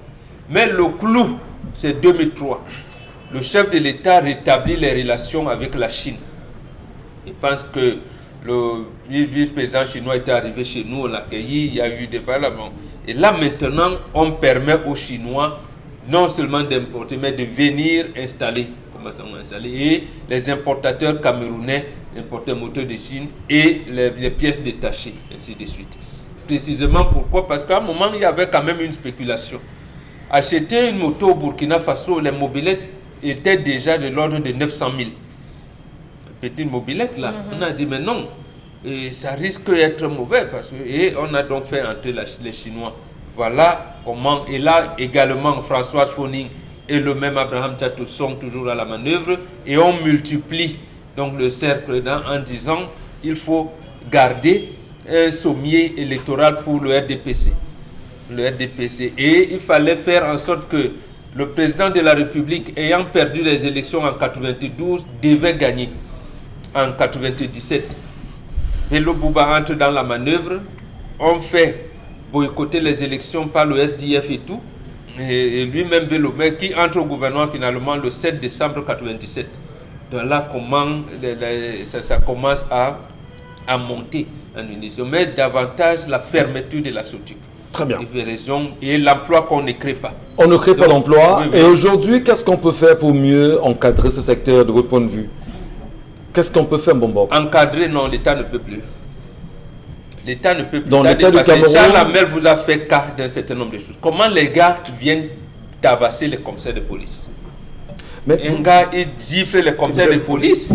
On a vu ça ici. Non, mais moi-même, je l'ai vu là au niveau du village. Le colonel, commandant de la Légion de gendarmerie littorale, qui avait intervenu, qui était mais pour supplier un peu. Lui, c'est lui qui avait fait l'enquête là, la place portière pour découvrir. Quel est le risque aujourd'hui je dis bien quel est le risque à interdire justement l'activité de mototaximens? Le problème maintenant, d'abord il y a un problème. Aujourd'hui, il se trouve que le mototaxi, sur la plupart, d'après les enquêtes, et je pense que quelqu'un l'a relevé ici, il y a des ressortissants des pays voisins qui y sont, mais les autres, ils sont pour la plupart, on les soupçonne être du MRC, par exemple. vous voyez, on commence à créer les clivages à l'intérieur, à créer un certain nombre de dégradations. Donc, pour régler, il faut créer les emplois et éviter ou alors interdire ou réduire les importations des pièces détachées. Donc les motos vont mourir d'elles-mêmes. Mais il faut que de l'autre côté... Mais vous y croyez c'est aussi facile parce que pour... Non, réduisant les pièces... Oui, mais si les pièces détachées ne sont pas là, ils ne pourront si pas vous réparer. réduisez l'importation justement des pièces détachées, vous réduisez justement l'importation des motos. Mais on va alors créer l'emploi. Qu'est-ce qu'on fait justement de celles qui sont déjà là? Il faut donner moins 5 ans. Non, justement, elles vont disparaître parce qu'on ne pourra plus réparer une fois la panne arrivée. L'État peut comprendre qu'il faut créer des emplois plus vite là. Mais l'État est dans l'impasse. Il a compris, mais l'État est dans l'impasse. Karine et Dominique l'ont dit. Ils utilisent ces motos pour leur campagne électorale et tout. Maintenant, ils sont devenus non maîtrisables parce qu'on les soupçonne d'être dans un parti ennemi. Un parti donc, qui semble être antipatriotique. Pour pouvoir mieux s'engraisser et vivre aisément. Absolument. Incroyable. Donc, si on veut régler, est-ce qu'on ne peut pas, comme ils avaient envisagé, les enregistrer par commune? Je n'en sais rien, mais que fera-t-on des ressortissants des pays amis, des voisins qui y sont? Effectivement. Charles Hamel, justement la question aujourd'hui, la plus évidente, c'est qu'est-ce qu'on peut faire pour stopper la saignée? Pour qu'il n'y ait plus tout le mal qu'on connaît.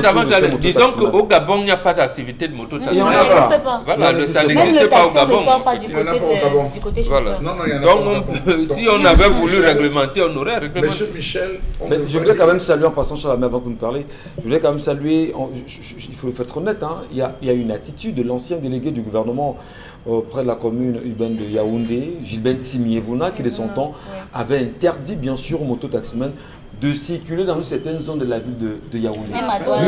Non, même ici à Douala, mais qui respecte. À Bonanjo, il y a des motos là-bas en permanence. Ils ont été conviés à la région par le gouverneur. Ils sont entrés. Ils sont entrés là-bas. Ils sont entrés par la voie principale et ils sont ressortis avec grande joie en disant nous sommes désormais les amis des autorités. Le MSC ne passera pas. Le premier qui va faire les marches, nous allons finir avec lui. Ils ont patrouillé. Rappelez-vous, il y avait même don de moto. Et après, il y avait eu cette affaire de 20 millions où on réclamait qu'il avait promis, on devait payer de partage et tout. Il y a beaucoup de choses qui avaient circulé tout autour de ça. Moi, j'ai une question à vous poser, monsieur Michel Gadjou. Quel est l'âge pour faire le taxi est connu? Au Cameroun? Au Cameroun. Oui. Pour entrer est connu. Effectivement. Pour avoir oui, faire le taxi est connu. Vous ne pouvez pas faire le taxi à 15 ans. Impossible. Mais la moto, vous faites la moto à 12 ans. Même à 10 ans. La moto, vous la faites à 12 ans, 13 ans au Cameroun. Allez voir nos frères. Mais commençons par là. Commençons par là. Ils y sont. C'est ça que je dis, commençons par là. Quel est l'âge pour toucher un engin en 2 roues, monsieur Michel Gadjou? Nous n'avons pas un âge. Voilà par où d'abord l'État devrait commencer en disant on doit prendre des gens d'un certain âge. Deuxième chose, monsieur Michel Gadjou, je crois que lorsqu'on décide de lancer une activité, c'est une activité, le chef de l'État avait précisé dans son discours qu'il verra avec les différents départements les mesures à prendre pour pouvoir englober, organiser ce secteur d'activité. Chose qui n'a jamais été faite, monsieur Michel Gadjou.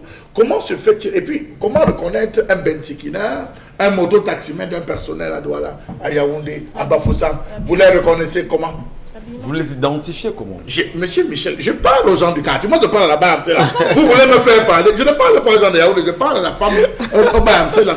Vous reconnaissez le gars comment? Vous parlez au Camerounais, Charles Hamel. Comment il soit habillé? S'il est très propre sur lui, on sait qu'il sort du travail. Ah, s'il est très propre, on sait qu'il sort du Non, travail. S'il est sale, c'est un bensikina, c'est ça? Non, mais je vous suis juste dans votre langage pour pouvoir comprendre. Je vous suis. Vous voulez qu'on dilue toujours le langage. Voilà. Alors, dans un pays comme le Sénégal, monsieur Michel, lorsque vous allez payer, la première chose avec laquelle vous sortez, c'est la couleur. Ça veut dire qu'à côté de tous les lieux de vente, il y a certains responsables commerciaux qui ont commandé de par la Chine, la couleur est demandée pour les motos rouges, noires et tout en fonction des communes. Donc lorsque vous arrivez, on dit c'est pourquoi. Vous dites c'est pour faire la moto. On vous prend la coque là, qui est posé au-dessus de l'essence. Si c'est vert, la peinture, c'est la peinture jaune. On prend, c'est déjà peint depuis la base. On vous fixe sur le cou, on pose. On a demandé que pour tous les benzikineurs, les mototaximens, le coque à essence qui protège l'avant là, devait être en couleur jaune. Il devait avoir un casque pour le propriétaire et le casque pour le client. Mais force est de constater que même le basique, ce qu'on a demandé, M. Michel Gachou, je m'en vais vous lire, il était question d'un réservoir de carburant peint en jaune, un casque de protection pour le conducteur, un casque pour le passager, un trousseau de dépannage, un pare-choc avant et arrière. Voilà ce qu'on demandait pour que les gars puissent être en règle. Les pare-chocs avant et arrière, vous n'avez pas. Les deux casques, vous n'avez pas, M. Michel Gachou. Le réservoir de moto peint en jaune, vous n'avez pas. La trousse de dépannage s'est transformée en trousse de couteau et de machette. Ils circulent. En termes de rétroviseur et clignotants, ils n'en ont pas. C'est la première chose que les gars enlèvent déjà sur la moto. Je crois que si on partait par là en disant, à partir de demain, comme on sait le faire pour le MRC, à partir de lundi, comme on sait le faire pour les autres partis, on dit, messieurs, le benzikineur qu'on trouve dehors, sans casque, pour le passager et pour lui-même, sans réservoir peint en jaune, qui circule, sa moto va être broyée, on ne discute plus, il n'y a plus de fourrière, sa moto va être incendiée, vous allez voir ces gars vont se mettre au pas. En se mettant au pas, M. Michel Gachou, on devrait les interpeller. Regardez le matin, combien de Camerounais ont des véhicules qui sont endommagés parce que le benzikineur a pris le sens contraire. Il a eu un croisement. Combien de personnes ont vu les pieds amputés, ont vu des organes, les membres de leur corps amputés à cause des décès subits à cause de la moto. Il est question qu'on a cédé ce milieu. Et le pire, c'est que les gars, sachant qu'ils sont une force, j'ai vu comment ils ont incendié, M. Michel Gachou, le véhicule. Dieu merci. Les sapeurs-pompiers de passage ont pu éteindre. C'est au niveau de Niala Parizo. Le monsieur voulait rentrer, je ne sais pas dans lui, comme il y a plusieurs actes, il voulait rentrer avant Colbon, il voulait rentrer, et un benzikineur venait le prendre sur la droite. Il a arrêté le benzikineur. Il décide, commence à gronder le benzikineur, d'autres benzikineurs arrivent, tombent sur le type, pendant qu'ils sont en train de gueuler, un autre pense sur la moto. Il vide une partie du carburant de sa moto, il asperge sur la voiture du monsieur, il veut brûler M. Michel Gachou. C'est ça qu'on est en train de fabriquer au Cameroun. Une horde d'individus qui vont être désormais des policiers. C'est vrai qu'ils nous ont aidés à un moment donné avec les bandits. Ils chassaient les bandits, ils attrapaient les bandits de quartier, on les reconnaît cela. Ils ont essayé Pourquoi ne pas interdire les motos simplement au Cameroun? Qu'est-ce que... Oui, vous proposez quoi? Vous proposez quoi? On peut pas interdire. Oui, écoutez, on ne peut pas interdire. On ne peut pas interdire. D'accord, c'est ça. Michel Gachou, j'ai assisté à un autre cas, à Bégo. Chalamel, on a tellement d'histoires. On peut raconter 2 millions d'histoires ici liées à l'activité des mototaximans dans la ville de Douala ou même du Cameroun. Où ils sont allés sortir les gars dans un commissariat de Bégo. D'accord. Alors qu'il était un les mêmes sont ceux qui agressent sur les motos. Les mêmes sont ceux qui agressent parce que vous trouvez quand même qu'ils prennent sur eux de poursuivre les bandits dans les quartiers. Les mêmes sont ceux qui agressent sur les motos. Vous faites quoi du chemin de ces gars-là? Qu'est-ce qui peut empêcher? Qu'est-ce qu'on peut faire pour assainir les villes? Donnez d'abord du travail. Quand vous allez au Rwanda, et les motos Rwanda? Et les motos comme à Yaoundé dans le Rwanda? Ça veut dire qu'il y a le travail au Rwanda? Non, c'est qu'on a un problème, on a un réel problème que le gouvernement prenne sa responsabilité en limitant le flux de motos au Cameroun, simplement. Et maintenant que le gouvernement prenne sur lui de créer des emplois au Cameroun. Il ne peut pas limiter sans créer. D'abord la création. Permettez-moi, il faut circonscrire. Pour aller à Bamara, M. Michel Gachou, il n'y a pas la voiture qui descend pour aller à Bamara. Nous sommes d'accord. Dès que je descends à Bazou, je suis obligé de sauter sur la première moto qui m'amène à Bamara. Non, il n'y a pas de voiture. Pour aller à Ndom, je suis obligé d'arriver, je descends, je saute sur la première moto qui m'amène. C'est utile dans certaines zones. Nous parlons de l'assainissement en milieu urbain, M. Michel Gachou. La moto est très utile dans les coins. On ne peut pas dire qu'on va fermer le flux, M. Michel. Vous voulez donc qu'on oriente les motos dans les coins? Je n'ai pas dit qu'on va orienter, mais je vous dis que c'est un mal nécessaire dans certains endroits. Il faudrait procéder à l'assainissement dans le milieu urbain. Alors, c'est un mal nécessaire dans certains endroits. Permettez. Quand vous allez au dé le week-end à l'ouest Cameroun, là, je parle de l'ouest en général, même chez moi à Baganté, vous arrivez au centre-ville de Baganté, vous dites, bon d'accord, je vais dans un village comme, je prenons Bangoulap, ou vous allez à Bassamba. Le mec te dit, bon d'accord, pourquoi j'ai à Bastama, c'est 3000. Oui. C'est-à-dire que tu es parti de Yaoundé. Oui. Tu pars de Yaoundé pour Douala déjà à 3000 ou 2500. Oui. Tu arrives, tu prends la moto qui part du village pour l'endroit à La 3000. route est bonne. Et de taxe, non. Et t'es La route est bonne, Il faut Michel discuter. Gachou. Et vous validez justement que... 1500. Et sur quoi on te bâche?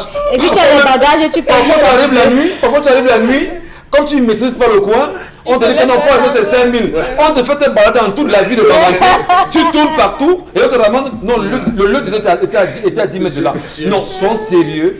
Il faut assainir ce secteur d'activité. On est d'accord. Oui. Et au mieux que l'État du Cameroun, que le gouvernement crée simplement les activités, crée l'emploi et permette. Pour demain. 7 000. Mais pour le moment, on fait quoi? Avant la création des entreprises, on fait Mais quoi? c'est les opportunités maintenant. Non, monsieur Bachou, c'est que ces mêmes Camerounais aujourd'hui, opportunités. vous allez vous rendre compte que ces gars vont vous dire, de ma journée, je gagne 8000. Je parviens à gagner 8000 francs que j'épargne. Vous, l'État du Cameroun, même vous, le gouvernement, ceux qui sont dans le gouvernement, Il va créer vous allez l'emploi. créer les Il va emplois. payer combien? Le mec va se dire, ben, avec ma moto, je gagne 10 000 francs la journée. Ça veut dire qu'elle fait le ratio sur le mois, je peux avoir, je vais bêtement 150 000 francs épargnés sur le mois. Donc, soit 1 500 000 francs en 10 mois, soit un peu plus de 1 700 000 Non, mais là, vous ne comptez pas les charges, non? Non, non, j'ai dit, s'il a 10 000 la journée et qu'il a dépensé 5 000, il a épargné 5 000. Ok. À la fin du mois, il a 150 000. Alors, est-ce que l'État du Cameroun, qui va créer des emplois, sera à même de lui fournir, de lui donner un emploi qui lui permettra de gagner minimalement 300 000 francs à la fin du mois? Que non, même le SMIC Sauf qu'il même ne le pourra SMIC pas ne lui mettre permet 10 pas. ans. Sauf Il qu'il va ne mettre pourra pas 10 ans mettre dans 10 le même métier. dans cette activité, des problèmes de dos, À des la- problèmes à de l'âge- vue, à l'âge que j'ai, il n'aura même pas pourra plus faire des enfants. Des enfants. On laisse ça. La haine, Donc, ça. oui, il y a des problèmes. Non, de manière plus sérieuse, ce que vous dites là est très grave, monsieur. Donnons, l'État est responsable de ces égarements. Oui. Ce n'est pas un métier, c'est l'égarement. Jean-Marc Lapourette dit l'État a pénétré en brousse. Là, l'État a pénétré en brousse en laissant prospérer cette activité. On ferme la structure qui pouvait recruter les gens. On ferme plusieurs entreprises et on vous envoie la moto. Comme c'est la lutte des classes, aujourd'hui, est-ce qu'un mototaximan peut espérer que son fils peut être ingénieur, médecin? Je ne parle pas de l'ENAM. Est-ce qu'il peut payer les études de son enfant au point d'avoir un médecin? Alors que nous, on avait des parents qui n'avaient même pas 2 hectares de cacao ou de café qui faisaient de l'agriculture rudimentaire et les enfants devenaient ingénieurs, tout ce que vous voulez. Aujourd'hui, on est en train d'amener les Camerounais dans une situation d'écart excessif entre les riches et les pauvres. Voilà, moi c'est comme ça que je pose le problème. Donc, aujourd'hui, en réalité, les Ben Skinner, ils doivent savoir, vous avez parlé d'accidents et tout, mais ils doivent donc intégrer qu'en fait, nous sommes des parias et commencer à s'organiser sacrifier. pour renverser le système Donc, qui terrorise tout le monde. Ils doivent dire au gouvernement, nous ne voulons plus d'activité. Nous voulons nous aussi intégrer ces écoles. Nous voulons nous aussi Absolument. faire mieux que ce que nous faisons aujourd'hui. Donc, comme ils ont Voilà. donc, et comme ils sont, comme Charles Lamel a dit, amis avec le gouvernement, mais quand ils vont poser le problème, on va dire MRC est derrière.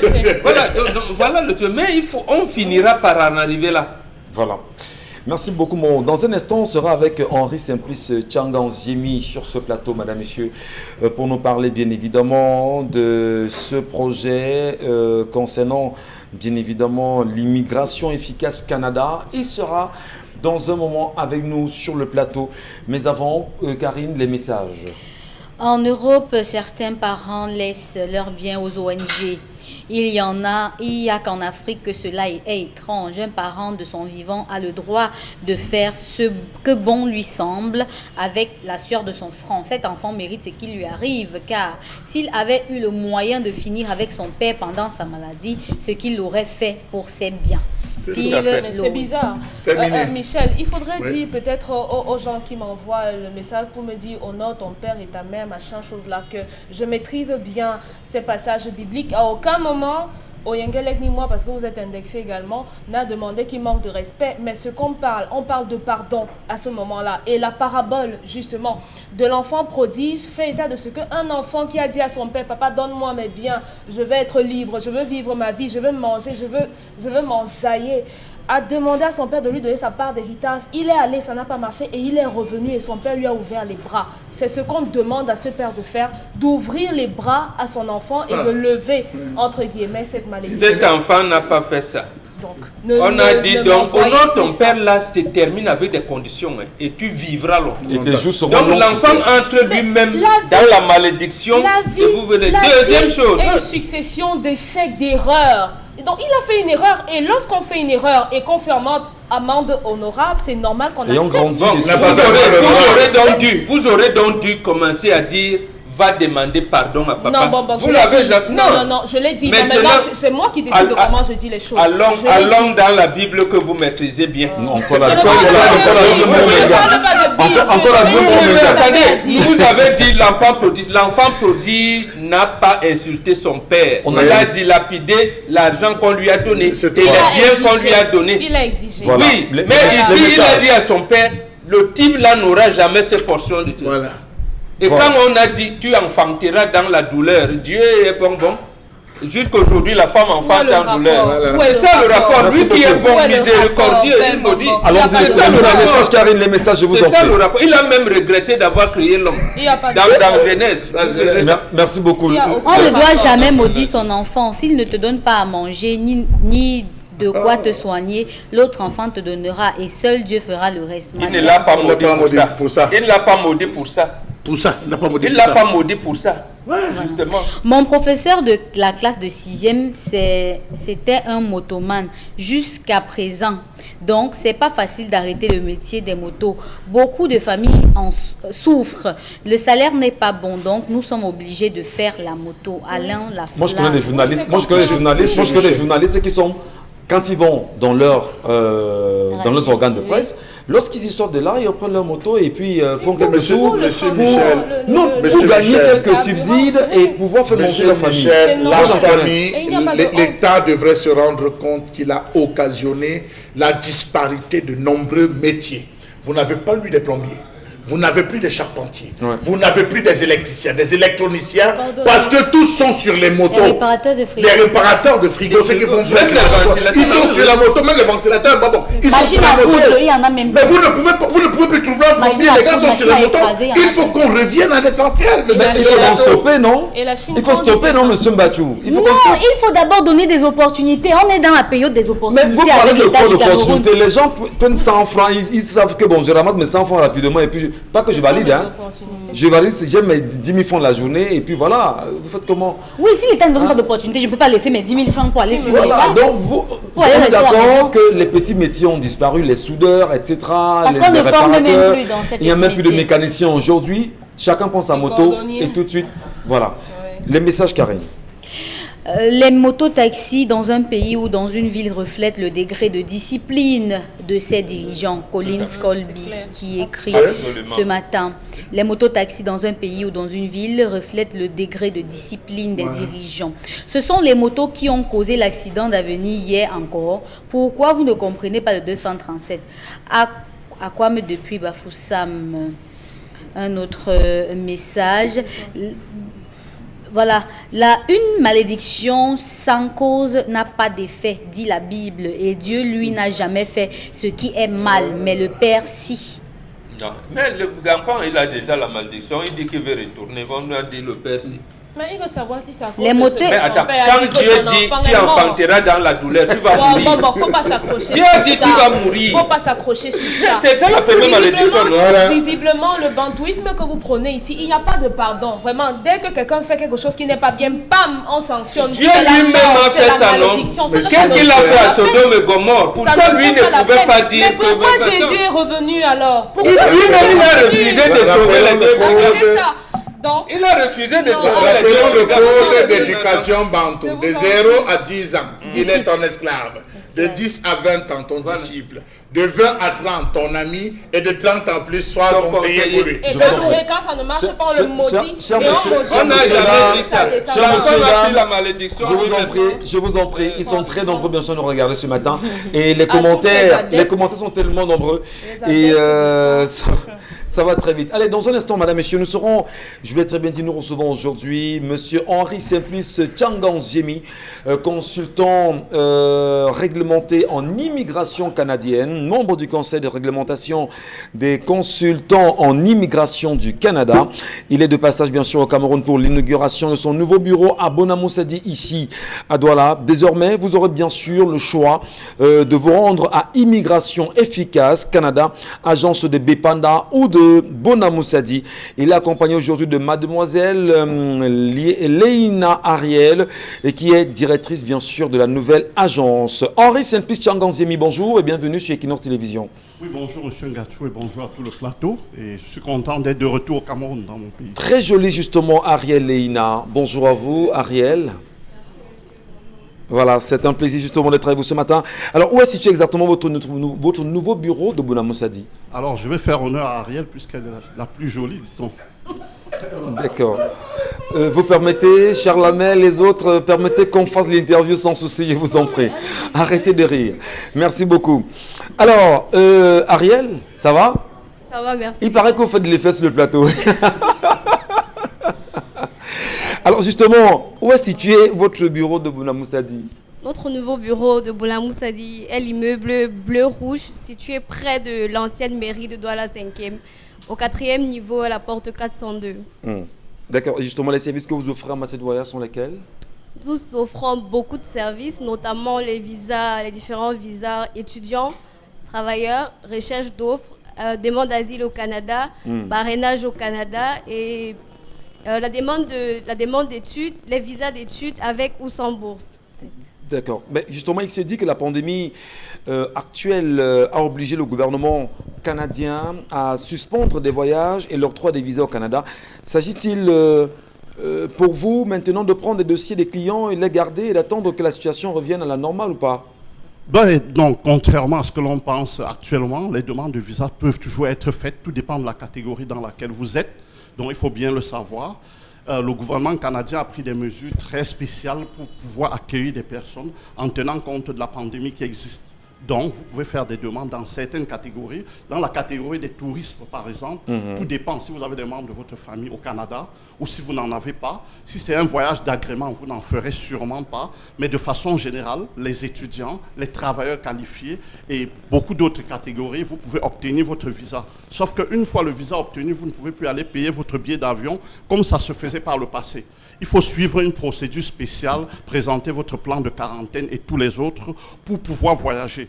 Donc, que l'on se méfie, les demandes de visa pour le Canada se font toujours. Dans la catégorie d'étudiants, c'est même d'ailleurs accéléré parce que les cours se font en ligne et toutes les dispositions sont véritablement prises pour que les gens puissent voyager comme par le passé, juste avec des améliorations des améliorations particulières qui tiennent compte de la situation de coronavirus actuelle. Voilà, M. Tchanganziemi, parlons bien sûr de visa pour étudiants en cette période de crise. Les Canadiens ont-ils fait preuve d'humanisme en diminuant les prix de caution bancaire qui, dit-on, est à plus de 10 millions de francs CFA aujourd'hui? Disons qu'il faut retenir que le Canada est d'abord un pays très humaniste, très accueillant. Mais contrairement à ce que les gens pensent, il n'y a pas de caution bancaire obligatoire pour le voyage pour le Canada, c'est clair. Hein? Il n'y a pas de caution de 10 millions de francs. Si vous désirez verser une caution, vous le faites, mais si vous ne pouvez pas verser une caution, vous devez juste remplir les conditions qui ont été édictées par le gouvernement, à savoir avoir un garant. Donc il n'y a pas d'argent automatique à verser dans un compte bancaire au Cameroun, ni à verser dans un compte bancaire au Canada. Vous pouvez aller au Canada sans verser un seul sou dans un compte bancaire. Même si vous n'avez pas de bourse, parce que nous faisons aussi dans les bourses d'études, même sans bourse, vous avez un garant proche de votre famille qui promet de payer et par la suite, vous obtenez votre visa. Donc, plus de caution bancaire, ça a existé dans le temps, mais actuellement, c'est quelque chose qui n'existe plus. C'est facultatif, absolument. Allez, justement, on parle de plus en plus de la possibilité d'obtenir un visa express pour le Canada. Est-ce que c'est une innovation, bien sûr, du gouvernement canadien pour combler les besoins en main-d'œuvre dans le pays? On entend régulièrement parler des visas express, entrée express et d'autres visas. Le visa express n'est qu'une façon de gérer les demandes de visa de résidence permanente de façon à ce que ça aille vite. Mais attention, tout le monde n'est pas admissible à obtenir un visa express. Hein. C'est vrai qu'il y a des petites agences, des personnes qui viennent essayer d'arnaquer les gens en leur donnant l'impression que immigration express, entrée express pour le Canada, visa en 2 mois et ceci. Ça existe, mais attention, vous devez passer par une évaluation de votre dossier. Hein.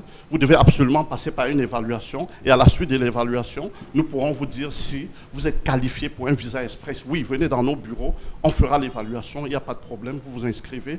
Mais sachez qu'il n'y a rien d'express, c'est pas du tout. Il y a de la possibilité d'express, mais ce n'est pas réservé à tout le monde. Alors justement, Henri Simplice, dites-nous, parlons de bureaux. Où sont situés vos bureaux ailleurs? Ben, nous avons des bureaux à Bepanda, comme vous le savez, face à l'entrée principale Cantel, c'est le plus vieux bureau.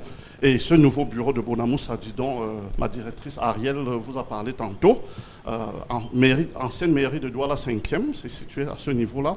Et à Yaoundé, à Mélène, au-dessus, en face, entrée polytechnique, au-dessus de la pharmacie EMIA. Et à Kinshasa, dans la Gombe, au centre-ville de Kinshasa, on a un bureau. On a des bureaux au Congo et des représentants un peu partout. Super. Mais pour le moment, voilà le bureau qu'il y a. J'aimerais juste que Ariel résume la situation pour les anglophones en 2 mots. Alors justement, Ariel, what can we say today about Immigration Efficace Canada?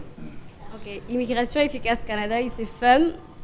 It's a firm specialized in immigration towards Canada and elsewhere.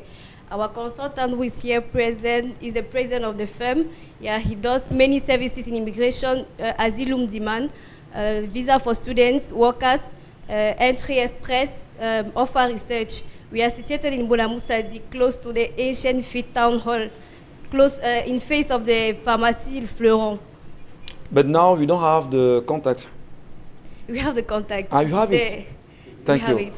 Thank you. Merci beaucoup, Leïna, so Ariel. Merci à vous, Henri Simplice Tchanganziemi. Et on espère vous retrouver très vite. Les contacts sont bien sûr affichés au bas de l'écran. Yes.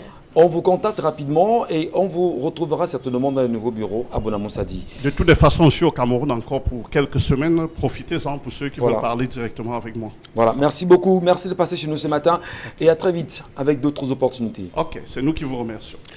Allez, nous poursuivons l'émission avec vous, madame, monsieur, ce matin sur Equinox Télévision. Arrêtez de me regarder, je vous en prie, s'il vous plaît, parce que là... Non, je vous dis, vous sur le plateau, hein, il faut arrêter.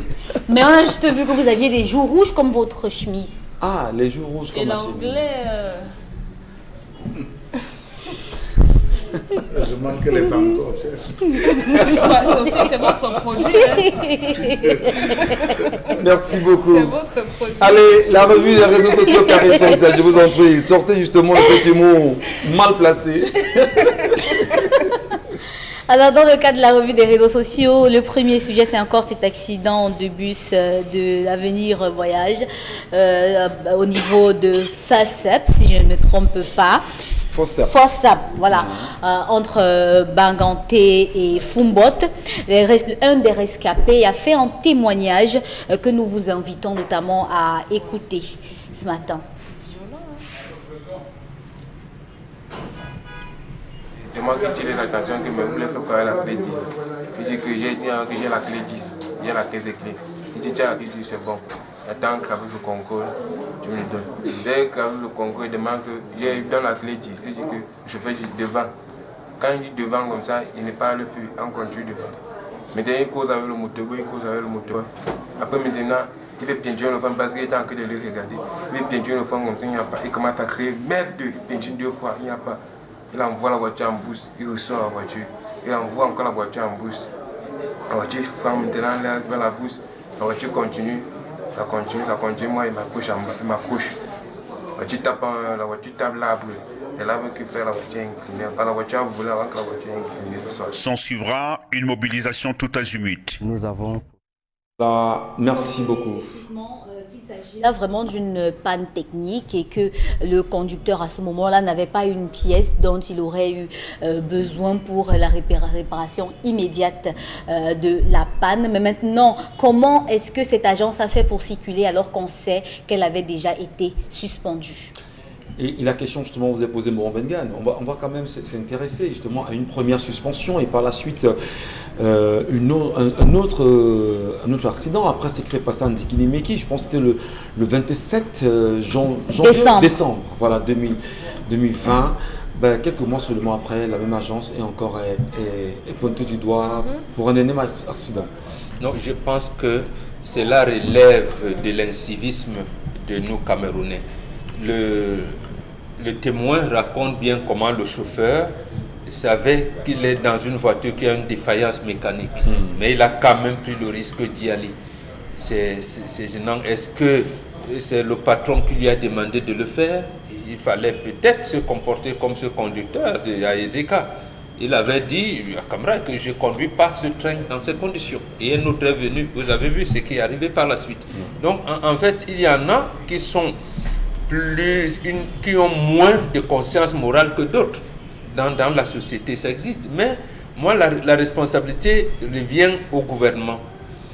Nous l'avons dit ici plusieurs fois. Si le gouvernement prend celui d'engager les campagnes de communication, de sensibilisation, d'éducation dans la route, comme le faisait Eli Pokamopo, en vous disant, oui, les policiers, les gendarmes, les agents du ministère des Transports viennent vous dire, par exemple, non, les routes sont mauvaises, adaptez la vitesse à l'état de la route, voilà comment vous devez vous comporter, ainsi de suite. Donc les usagers de la route allaient avoir un certain code de conduite. Nous n'en avons pas. Nous sommes dans le règne de la débrouillardise. On s'amuse même avec notre mort.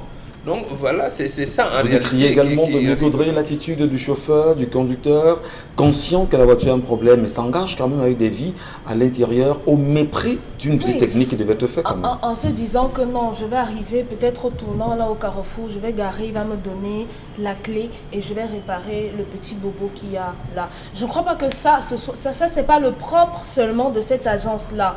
Je crois qu'on s'expose tous à ça dans toutes les agences qu'on prend. C'est pour ça qu'on disait ici hier que le ministère des Transports doit prendre cette situation à bras le corps. Ça fait beaucoup de personnes déjà sur le carreau. Tous les jours, on a des accidents qui reviennent encore et encore et encore. Et ici, on est, grâce au témoignage du jeune homme, on est sûr que c'est un problème technique. Que fait donc le ministère des Transports pour être sûr que les Camerounais dont il a la responsabilité, c'est comme ça, sont en sécurité lorsqu'ils sont dans ces transports-là? Il faut faire descendre des contrôles et sanctionner de la plus sévère des manières pour que ça ne se reproduise pas. Peut-être c'est le fait qu'on soit il y a quand même il y a eu des sanctions. Hein. Non, on ne parle pas de 1 mois. Hein. On ne parle pas de 1 mois et autres là. Vraiment, je crois qu'il faut être un peu plus dur à ce niveau. Là où on doit observer l'austérité, la sévérité de l'État, ça n'intervient pas. Comment une agence qui est en sursis, vous l'avez dit hier, peut continuer à travailler comme ça avec ce genre d'engin et personne ne dit rien? Pourquoi? Finalement, on a l'impression sur la main que le gouvernement ne compte rien à rien parce que tout à l'heure on parlait des mototaximens.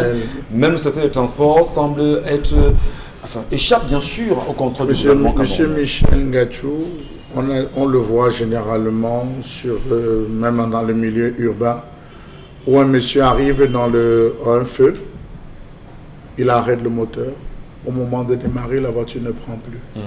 On a vu des gens rouler, il arrive à un niveau, c'est l'incendie qui commence au niveau de ça. La panne technique ne prévient pas. La panne technique ne prévient pas, c'est une panne. Vous pouvez sortir avec votre véhicule, arriver, vous vous retrouvez que tout le carburant a coulé. Ça peut être un petit segment qui a lâché. Vous restez là, il faut que le mécanicien vienne vous dire non, il faut tirer la voiture. On a vu plusieurs personnes arriver, s'arrêter dans la zone de Kikemeto pour manger un petit bout. Il veut relancer les voitures électroniques de ces jours, ça ne prend plus parce que le GPS a eu un souci, il faut qu'on vienne porter, on reprogramme la voiture. Donc ça arrive. Dans le cas, il précise bien que le gars demandait la clé 10. Il demandait la clé 10 parce qu'il s'est rendu compte qu'en pompant le frein, ça descendait. Ça veut dire qu'il n'avait pas de frein. Il s'est rendu compte pendant qu'il circulait, c'est-à-dire en plein axe lourd, il était en pleine accélération, le gars a essayé de pomper une fois, 2 fois, soit c'est passé en, comment vous allez dire ça, à la visite, on s'est rendu compte, on a peut-être nettoyé, on a changé, mais le gars n'a pas purgé. Il peut ne pas avoir purgé, le frein, oui, on purge le frein, il faut bien purger. Il n'a pas purgé. Donc le gars s'est mis à rouler avec, ça peut être l'oubli du technicien, mais la panne est survenue. Est-ce qu'il était en allure pour ne pas freiner? Quand il a demandé, est-ce que tu as la clé 10? Pour ne pas freiner, comment le chauffeur a-t-il pu forcer? S'est rendu compte que la panne s'est présentée dès ce moment. N'avait-il plus possibilité Je pense que même quand vous êtes à l'auto-école, on vous apprend qu'en situation de crise, si vous êtes en train d'aller à une certaine vitesse, il y a des stratégies pour pouvoir rapidement rétrograder, tout doucement et revenir au point de départ. Est-ce qu'il pouvait, la voiture? Donc, il faut essayer d'analyser, mais nous disons quand même que s'il arrive que c'est un défaut, parce qu'ils n'ont pas pu gérer les freins, s'il arrive que ça a été une panne technique et que ce n'est pas passé à la visite, je crois que là, c'est lamentable. Mais une panne technique, je pense dans ce cas, elle peut arriver à tout le monde. Autre sujet, Karim. Le deuxième sujet, cette fois-ci, c'est la situation et les pratiques du bilinguisme au Cameroun. Le 1er février de tous les ans au Cameroun, on célèbre la journée du bilinguisme et on s'attend quand même à ce que la commission pour le bilinguisme, le multiculturalisme, mise sur pied par le chef de l'État en 2017, fasse un travail remarquable dans ce sens-là. Hier, le site ou encore la page Twitter, le compte Twitter du ministère de la Recherche scientifique et de l'Innovation a fait une publication dans laquelle elle informait sur un événement précis. Et la version traduite en français de cette en anglais de cette publication laisse vraiment à désirer et les internautes ont pris cela comme une blague sur la toile, ont fait un screenshot et ont partagé. Voilà. Et pourtant, sur Google Translate, on aurait quand même eu une tradition mot à mot qui aurait permis. Pourquoi est-ce qu'on ne peut pas former? Pourquoi est-ce qu'on ne peut pas avoir dans les ministères, on va dire, de vrais langue anglaise? Non, c'est-à-dire que le personnel bilingue. Écoutez, la cellule de communication doit avoir des Camerounais bilingues en écriture, en expression. On a lancé le recrutement de 500 traducteurs. On a déjà recruté. Non, on peut revenir sur les images pour voir comment est-ce qu'on écorche la langue. Ce n'est même pas écorché parce que c'est pas écrit en anglais. Ça, c'est même pas le pidgin English. Ça doit certainement... Et jusqu'aujourd'hui, c'est pas supprimé en fait, parce que nous sommes allés sur Facebook, on a vu qu'il n'y a pas cette publication, mais sur Twitter, oui, c'est toujours publié et c'est pas supprimé. Pourtant, juste, les gens ne font que décrire cela jusqu'à présent. Et pourtant, le patron national de communication du Minérésie, c'est un journaliste chevronné à la CIATV qui fait un travail formidable. Mais c'est quand même curieux qu'on laisse ceci. Certainement, c'est la personne qui avait mis The Force of the Experience aussi, qui a continué avec ça. Vous savez, ils sont dans la recherche d'innovation, c'est peut-être une autre forme. Comme de recherche en expression anglaise. Ils sont en train de briller. Un grand bravo. Après les chauves-souris, l'artémisia. Voilà. La découverte de l'artémisia. Bon, on ne vous met pas mal à l'aise à l'anglais quand même, mais comment... Non, lui, il s'en sort. Non, oui, c'est un anglo-saxon. Il nous embrouille ici sur ce Comment vous appréciez quand même que tout un ministère comme le ministère de la Recherche scientifique et de l'Innovation, en ce qui concerne quand même sa page Facebook, qui est une page de communication, ça c'est Twitter. Que l'on soit incapable... C'est Twitter? C'est sur mais Twitter, effectivement. On est sur les réseaux sociaux. Oui. Qu'on soit incapable justement de reproduire l'expression française en anglais et l'écrire bonnement pour la bonne lecture de tous. Oui, mais parce qu'on n'y fait plus de la recherche. On n'y fait Même plus de la recherche. Oui, on n'y fait plus de la recherche. Deuxième chose, on a dissocié l'université du gouvernement. C'est un peu délicat. Lorsqu'on parle du ministère de la Recherche scientifique, et justement, les langues, c'est ce que nous vous disons, nous les Bantous, nous vous disons chaque fois que nous, le Bantou, dans sa langue, c'est là où il y a la spiritualité, c'est là où il y a la technique, la technologie. Vous pensez qu'on peut dissocier, c'est là où il y a la spiritualité, on peut dissocier les choses. Voilà, comme on dit au quartier, voilà ça qui nous arrive. Donc, quel est le niveau de recherche de langue? Encore que la Constitution dit le français et l'anglais doivent être utilisés d'égale valeur. Donc, généralement, quand on vous nomme à un poste surtout de ministre ou de haut responsable, vous devez chaque fois un communiqué le faire en français et en anglais. Ça vous amène donc à être camerounais. Mais c'est eux qui vous disent, non, c'est le Cameroun qui est bilingue, les Camerounais ne sont pas bilingues. D'accord. Mais quand les hauts responsables vous disent ça, qu'est-ce que vous voulez? Et ça va donc apporter plus de frustration chez les anglophones. Karine Santia. Justement, j'aimerais quand même donner la version, la bonne version pour que si les responsables du Minresi nous écoutent ce matin, qu'ils rectifient. People who will not be able to go to the Yaoundé Convention Center on Wednesday, February 24th, 2021 from 9 a.m. on the occasion of the 8th edition of the Back to School Science due to restriction due to COVID-19 barrier measures. Here is the channel through which you can be in communion with the events. Voilà. Et je n'ai même pas fait d'effort de personnalisation, ça c'est Google Translate. Thank you very much. Vous êtes sûr qu'il y a les personnels du Minresi et associés à ça? Ça peut être le petit neveu du quartier.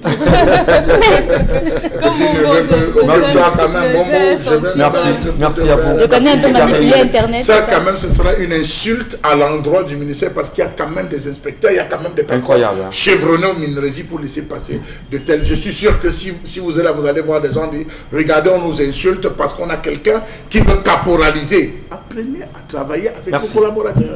Madame, Monsieur, n'oubliez pas qu'il y a un problème sérieux au Cameroun, notamment sur nos axes routiers. Et depuis hier, on en parle sur cette antenne concernant l'axe Rond-Poulain-Lorpom, choisi aujourd'hui comme un axe, on va dire, pratiquement abandonné. Les installations n'y sont plus. La poussière a envahi tout un quartier aujourd'hui. Creusé il y a un moment avant la compétition du Chan, ce chantier routier a été abandonné. Et les populations du côté de Rond-Poulain sont aux abois, alors qu'on a un maire de la ville, justement, dans l'endroit-là. Retrouvons-nous demain lorsque ce sera 10h avec la même famille. N'oubliez pas, si vous ne faites pas la politique au Cameroun, elle va vous faire. Et au pire des cas, elle va vous broyer. Merci à l'équipe technique accompagnée de Emmanuel Wapi, Carlos Minuim et ici, de la Stiana, à demain 10h, avec le même plaisir.